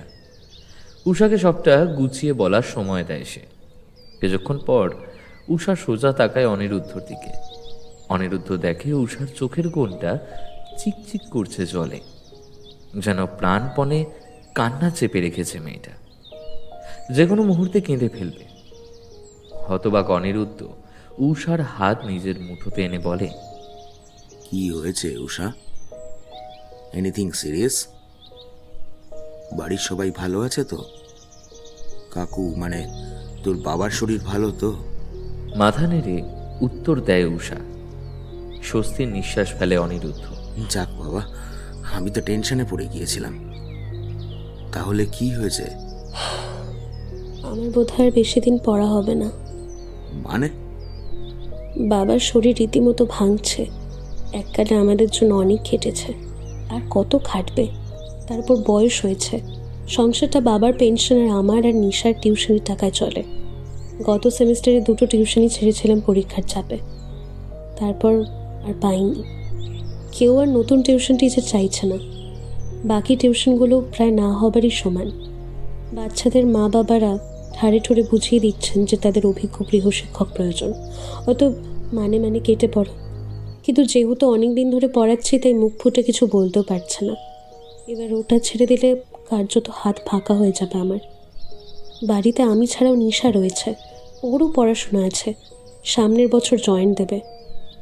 এর মাঝে যদি আমি... বুঝেছি, কিন্তু তাই বলে এভাবে হুট করে মাঝপথে পড়া ছেড়ে দিবি? না, লাস্ট সেমিস্টারটা দিলেই আমার গ্র্যাজুয়েশন কমপ্লিট হবে। গ্র্যাজুয়েশন কমপ্লিট করে ইতি দেবো। আর তোর চাকরির স্বপ্ন, চাকরি করে বাবা মায়ের পাশে দাঁড়ানোর ইচ্ছেটা, সেটার কি হবে? কত রকম স্বপ্নই তো দেখে মানুষ, সব স্বপ্ন কি সত্যি হয়? মধ্যবিত্তের স্বপ্ন দেখাটাই সার, বাস্তবে পূর্ণ করা অসম্ভব। এটাও তেমনই থেকে যাবে। তারপর কি করবি? যা যুগে যুগে মধ্যবিত্ত বাড়ির মেয়েরা করে আসছে, কন্যাদায়গ্রস্ত বাপ মাকে মুক্তি দেব। মানে তুই বিয়ে করবি? কাকে? যার সাথে মা বাবা ঠিক করবে। What the fuck? আর আমাদের সম্পর্কটা? ভালো স্বপ্ন মনে করে ভুলে যেতে হবে দুজনকে। এই কারণেই আমি কোনো রকম সম্পর্ক চাইনি তোমার সাথে, তুমিই কাছে এসেছিলে। অনিরুদ্ধর মনে হয় তার মাথায় যেন বাজ পড়ল। তার মনে হয় কেউ তাকে মাটিতে আছড়ে ফেলেছে। এতদিন সে মূর্খের স্বর্গে বাস করেছে, এখন বাস্তবের মুখোমুখি হতে সব যেন গুঁড়ো গুঁড়ো হয়ে যাচ্ছে চোখের সামনে থেকে। ভালোবাসা জিনিসটা ততদিনই সুন্দর থাকে যতদিন পর্যন্ত মানুষের বাস্তবের সম্মুখীন না হচ্ছে।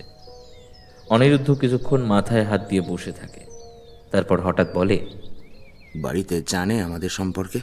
নিশা বাদে কেউ জানে না। সেদিন নিশা আমাদের দেখে কিছু একটা আন্দাজ করেছিল বোধহয়, তারপর সবটা জানতে পারে, কিন্তু বাড়িতে জানায়নি। বেশ, আজ বাড়ি ফিরে কাকিমাকে জানিয়ে দিবি। মানে কি বলতে চাইছো তুমি? মানে কাল আমি ঠাম্মিকে নিয়ে তোদের বাড়ি আসছি, তোকে বউ করে নিয়ে যেতে। পাগল হয়ে গেছো তুমি? কি বলছো, কোনো খেয়াল আছে তোমার? কেন, ভুল কি আছে এতে? বাড়িতে জানাজানি হলে কি হবে ভেবেছো? আমার কলেজে পড়া আগেই বন্ধ হয়ে যাবে।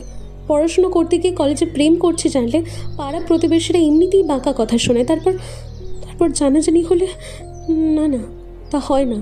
তারপর বাবা আমাদের সম্পর্ক মানবে না। সে কি, কেন? যারা ব্যবসা করে কিংবা দোকান বা কারখানা আছে তাদের বাবা সহ্য করতে পারে না। কেন? তারা তোর বাবার কোন গিয়ে মানে পাকা ধানে মই দিয়েছে শুনি? অনিরুদ্ধ, চাপ পাড়া, তুই তো বলছিস তোর বাবা ব্যবসায়ীদের সহ্য করতে পারে না, তা ব্যক্তিগত আঘাত ছাড়া এই ঘৃণা তো আসতে পারে না, তাই জিজ্ঞেস করছিলাম আর কি। বাবার মত হলো ব্যবসায় স্থায়ী আইনি, পুরোটাই লাভের ওপর নির্ভরশীল। এমনকি ব্যবসা করে সকলে লাভের মুখ দেখে যেমন রাজা হয়, তেমনি ক্ষতি হলে পথের ভিখারিও হয়ে যায়। তাই বেশিরভাগ ব্যবসায়ী কালো টাকা রাখে, ট্যাক্সে ফাঁকি দেয়। তাই বাবার চোখে বেশিরভাগ ব্যবসায়ী ক্রিমিনাল। বাবার শখ সরকারি চাকরি করা ছেলের সাথে আমাদের দুই বোনের বিয়ে দেবে। বুঝলাম বুঝলাম বুঝলাম। কি বুঝলে? প্রথমত তোর বাবা ইনকাম ট্যাক্স ডিপার্টমেন্টে গেলে ভালো নাম করতেন, ডাকঘরের পোস্টমাস্টার হয়ে জীবন ব্যর্থ করেছেন। দ্বিতীয়ত এবং শেষ পয়েন্ট, তোর বাবা ছিটগ্রস্ত। ছিটগ্রস্ত কেন বলছি, কথাটা হবে টিপিক্যাল ছিটগ্রস্ত। আর তার সাথে থেকে তুইও দিন দিন ছিটগ্রস্ত হয়ে যাচ্ছিস। উষা উঠে দাঁড়ায়, রাগে ওর গোটা মুখ থমথমে হয়ে গেছে। সে হাঁটা শুরু করলে পেছন থেকে অনিরুদ্ধ উষার হাত ধরে বলে, আরে আরে রাগ করলি নাকি? আরে বাবা, আমি তো মজা করছিলাম। আচ্ছা বাবা, শ্বশুর মশাইকে আর ছিটগ্রস্ত বলবো না, হয়েছে? এবার বস, একটা আইডিয়া এসেছে। তোর বাবার চাকরিওয়ালা ছেলে পছন্দ তো? বেশ, আমারও বাবার ব্যবসায় জয়েন করার বিন্দুমাত্র ইচ্ছে নেই, কিন্তু বাবা নাছোড়বান্দার মতো আমাকে ব্যবসায় নামাবেই। একটা রিজন খুঁজছিলাম বাবাকে থামানোর, মনে হয় এতে দুজনের বাপই থামবে, বুঝলি? আচ্ছা, আমি যদি চাকরি পেয়ে তোর বাবার সামনে হাজির হই তাহলে তো ওনার কোনো আপত্তি নেই, তাই তো? মানে কি বলতে চাইছো তুমি? তুমি চাকরি করবে? ইয়েস মাই লাভ, ইয়েস, চাকরি করব। তুমি আর চাকরি, ব্যাপারটা কেমন শোনাচ্ছে না? মানে সচিনকে সিজন বল দিয়ে ফুটবল মাঠে বাস্কেটবল খেলতে বলা হচ্ছে, এরম ব্যাপার হয়ে গেল, তাই না? এই প্ল্যান চলবে না। আলবাত চলবে, বাজি লাগাতে পারিস। চাকরি মুখের কথা নয়, আর জীবনটা না কলেজ নয় যে গায়ের জোরে সব পেয়ে গেলে। বেশ, দেখা যাবে, আমি চাকরি পেয়েই দেখাবো। কি বাজি রাখবি তো বল? অনিরুদ্ধ, আমি বাজি লাগাচ্ছি, যদি 5 বছরের মধ্যে আমি চাকরি না পাই তাহলে বাবার ব্যবসায় যোগ দেব, আর তোর বিয়েতে সবচেয়ে বড় বোকেটা আমিই পাঠাবো। কিন্তু চাকরি পেলে তুই কি করবি? উষা থমকে তাকায় অনিরুদ্ধর দিকে। ছেলেটা অন্যদিন এতটা কনফিডেন্স নিয়ে কথা বলে না, আজ এতটা দৃঢ় প্রতিজ্ঞ কেন? অবশ্য একটা চমৎকার হোক সেও চায়, কিন্তু দেখাই যাক না কি হয়। কিছুক্ষণ ভেবে বলে, তুমি যা চাইবে তাই পাবে। কথা দিচ্ছিস? দিলাম। পরে পিছিয়ে যাবি না তো? প্রশ্নই ওঠে না। 5 বছর পর না পারলে আমাদের সম্পর্কটার কি হবে? সকলের যা হয়, ব্রেকআপ, চিরকালের মতো। আমরা একে অপরের অচেনা হয়ে যাব চিরকালের মতো। এই বাজিটা শুধু আমাকে পাবার বাজি নয়, আমাদের সম্পর্কটাকে পণ করে বাজি। জিতলে ঠিক আছে, হারলে আমি তোমাকে চিনব না। বেশ, মনে থাকবে তো? থাকবে, তোমার মনে থাকবে তো?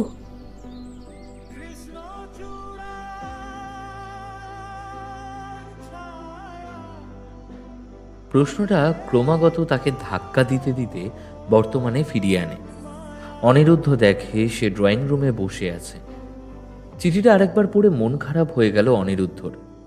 তাহলে দিনটা এসেই গেল অবশেষে। সোজাসুজি সে তাকালো তার ঠাকুমার দিকে। অপমানে, আত্মগ্লানিতে, কষ্টে মানুষটা এতটুকু হয়ে গেছে। মনে আছে ওদের মাকে কি কথা দিয়েছিলে? ছেলেদের মানুষ করবে, আর এই তোমার মানুষ করার নমুনা। হ্যাঁ, হঠাৎ মাথায় আগুন চেপে যায় তার। উষাকে সে কথা দিয়েছিল আর সে কোনোদিন ঝগড়া করবে না, কিন্তু কতক্ষণ ঠাকুমাকে এইভাবে অপদস্থ হতে দেখা যায়? সে ঠিক করলো আর নয়, আজই এসপার নয় ওসপার করে ছাড়বে।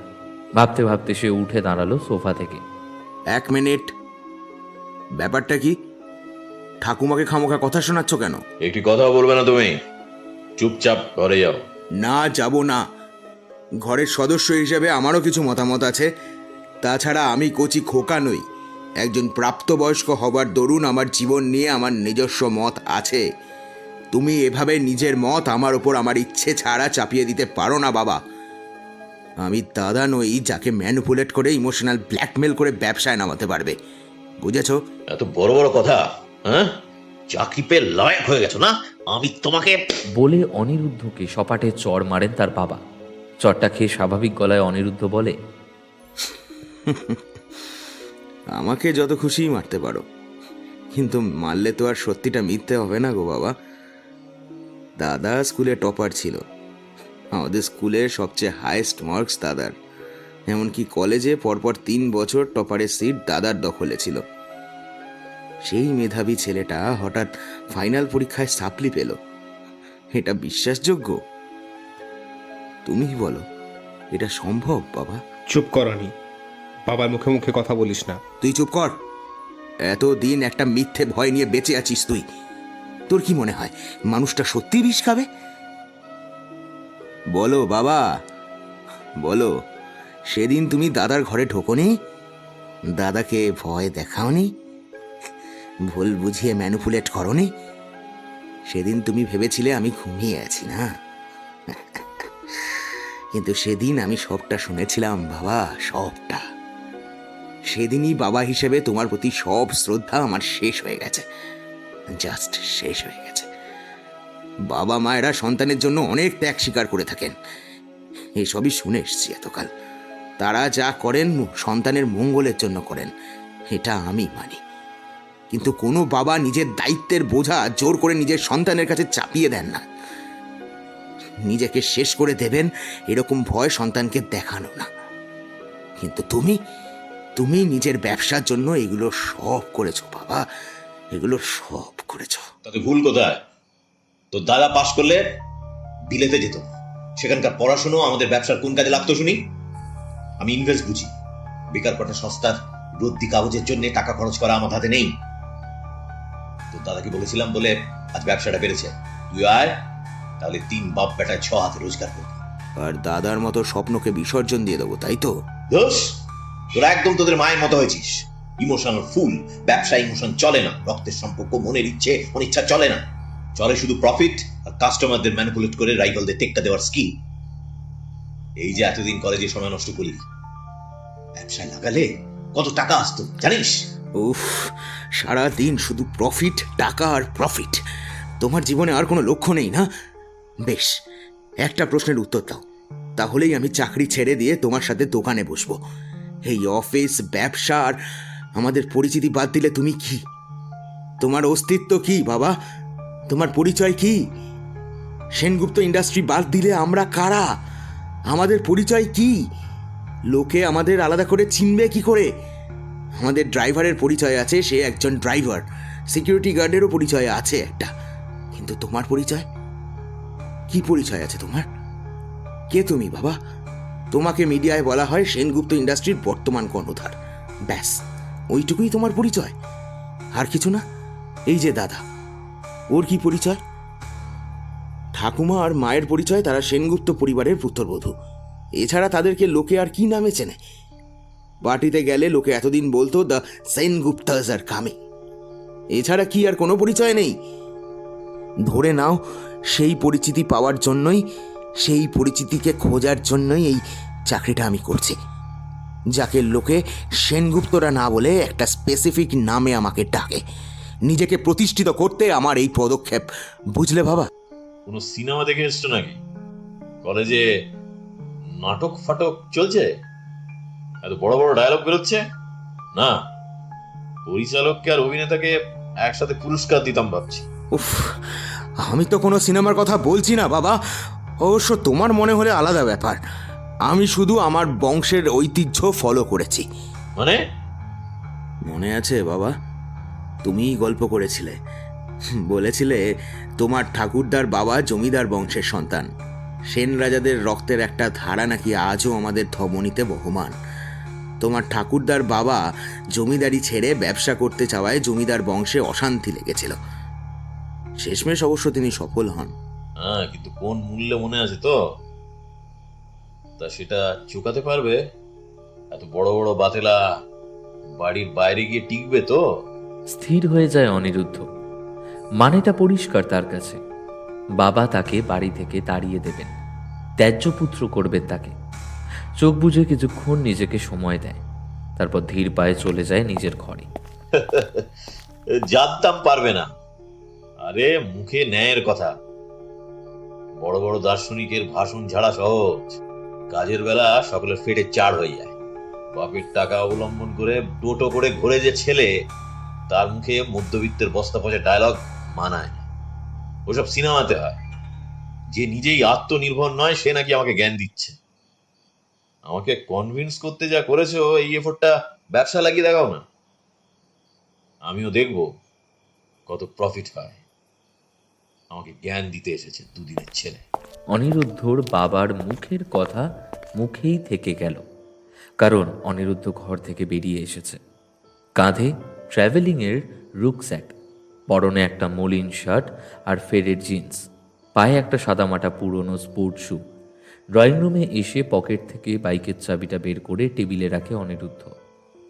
বাইকটা রাখলে রেখে দিও, না হলে বিক্রি করে দিও। রুমটা চাইলে পিজি রাখতেই পারো, আমার কোনো আপত্তি নেই। ল্যাপটপটা আর ফোনটা নিচ্ছি, কারণ ওই দুটোই আমার লাগবে।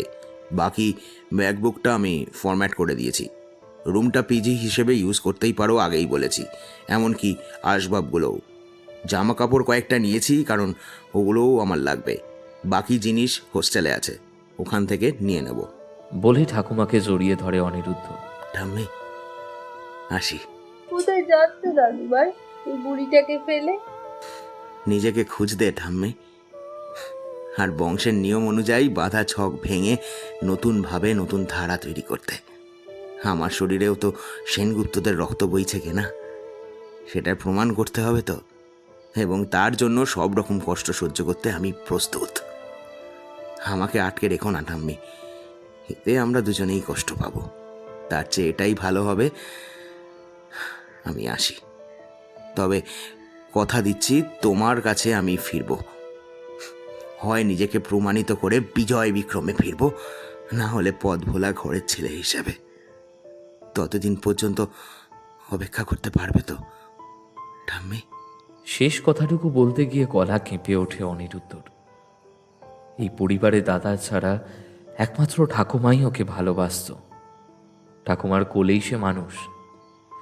ঠাকুমার ইদানিং শরীরটা ভালো যাচ্ছে না। ঠাকুমার কিছু হলে দাদা আর ও একা হয়ে যাবে। পারবো পারবো, যাও নিজের মতো করে বাঁচো জীবনটাকে। প্রমাণ করে দাও তো তুমি সেনগুপ্ত বাড়ির ছেলে। আমি আশীর্বাদ করছি তুমি সফল হবে। তারপরে বুড়িটার কথা মনে পড়লে না হয় ফিরে এসো। ধরা অথচ দৃঢ় গলায় অনিরুদ্ধর কপালে একটা চুমু খেলেন তিনি। অনিরুদ্ধ তাকে প্রণাম করে উঠে দাঁড়ালো। দাদাকে জড়িয়ে ধরে বলল, দাদা চললাম রে। আয়, যেটা আমি পারিনি তুই করে দেখা ভাই। জানবো তোর হয়ে আমি সেসব করেছি। ঠাম্মি আর বাবাকে নিয়ে ভাবতে হবে না, ওদের জন্য আমি রইলাম। জীবনে কখন দরকার পড়লে ফোন করিস, আমি চলে আসবো। বাবা যতই বলুক, এ বাড়ির দরজা তোর জন্য সবসময় খোলা আছে আর ভবিষ্যতেও থাকবে। অনিরুদ্ধ তার দাদাকে আরেকবার জড়িয়ে ধরে সদর দরজার দিকে এগোয়। পেছন থেকে শুনতে পায় বাবার কণ্ঠস্বর। যাচ্ছ যাও, আমিও দেখবো এই অ্যাডভেঞ্চার কতদিনে টেকে। 3 মাসের মধ্যে তুমি ফিরে আসবে, এই আমি বলে রাখি।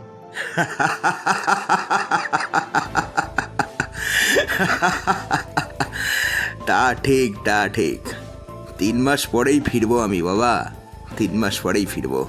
তবে এভাবে নয়, পুলিশের পোশাকে। মানে?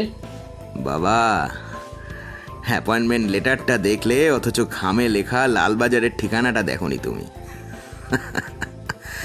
তোমার রকচটা ছেলেটা রকচটা চাকরিই পেয়েছে লালবাজারের গুন্ডা দমন শাখায়। বাকিটা 6 মাস ট্রেনিং থেকে ফিরে এলে জানতে পারবে। আসি। বলে হাসতে হাসতে মেন গেট থেকে কানে ফোন দিয়ে বেরিয়ে যায় অনিরুদ্ধ।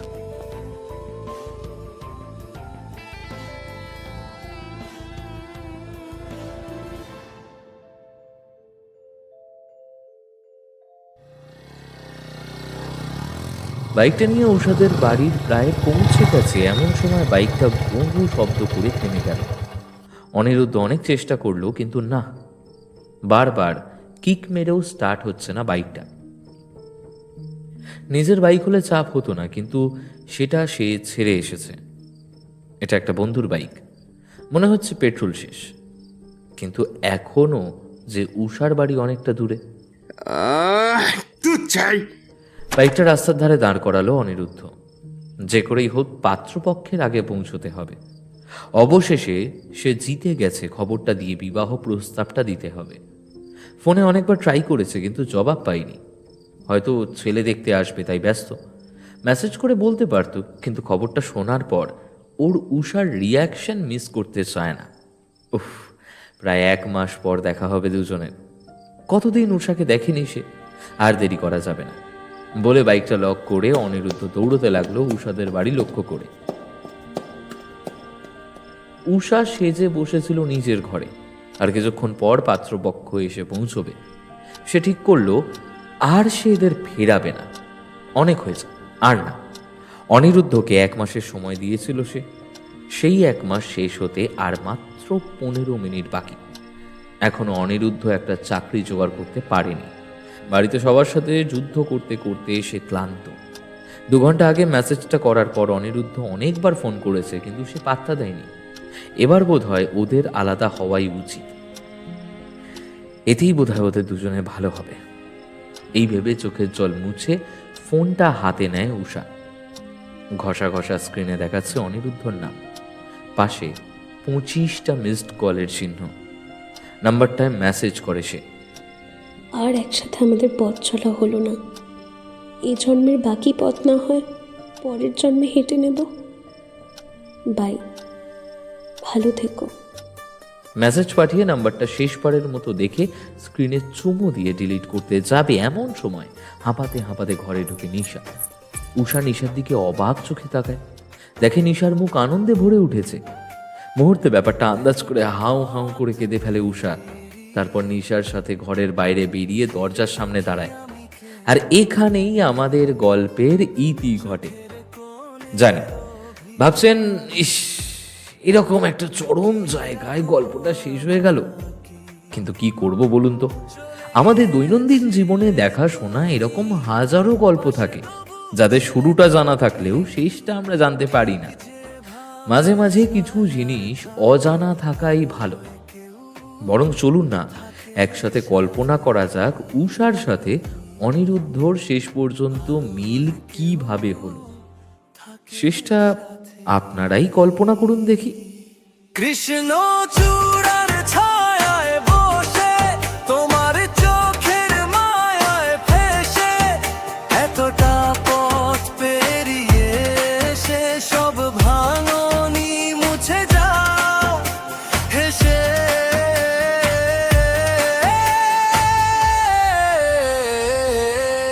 কৃষ্ণ চূড়ার ছায়ায় তুমি বললে ফিরে এসেছি আমি, এত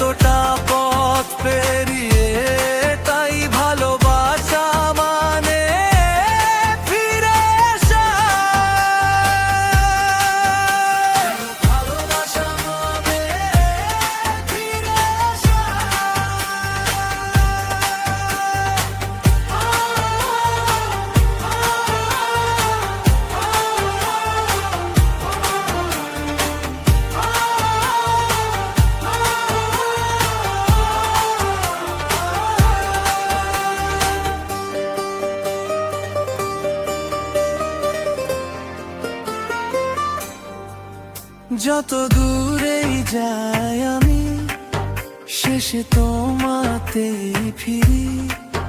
প্রেম না সত্যি এটাই, শুধু তুমি আর আমি।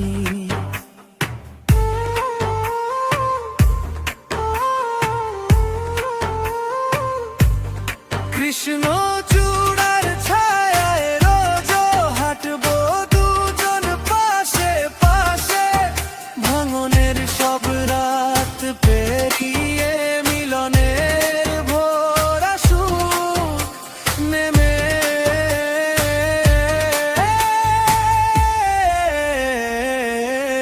কৃষ্ণ চূড়ার ছায়ায় তুমি বললে ফিরে এসেছি আমি, এতটা পথ পেরিয়ে তাই ভালোবাসা মানে ফিরে আসা। এতটা পথ পেরিয়ে, এতটা পথ পেরিয়ে, এতটা পথ পেরিয়ে দুজন রয়ে যাব দুজনের হয়ে।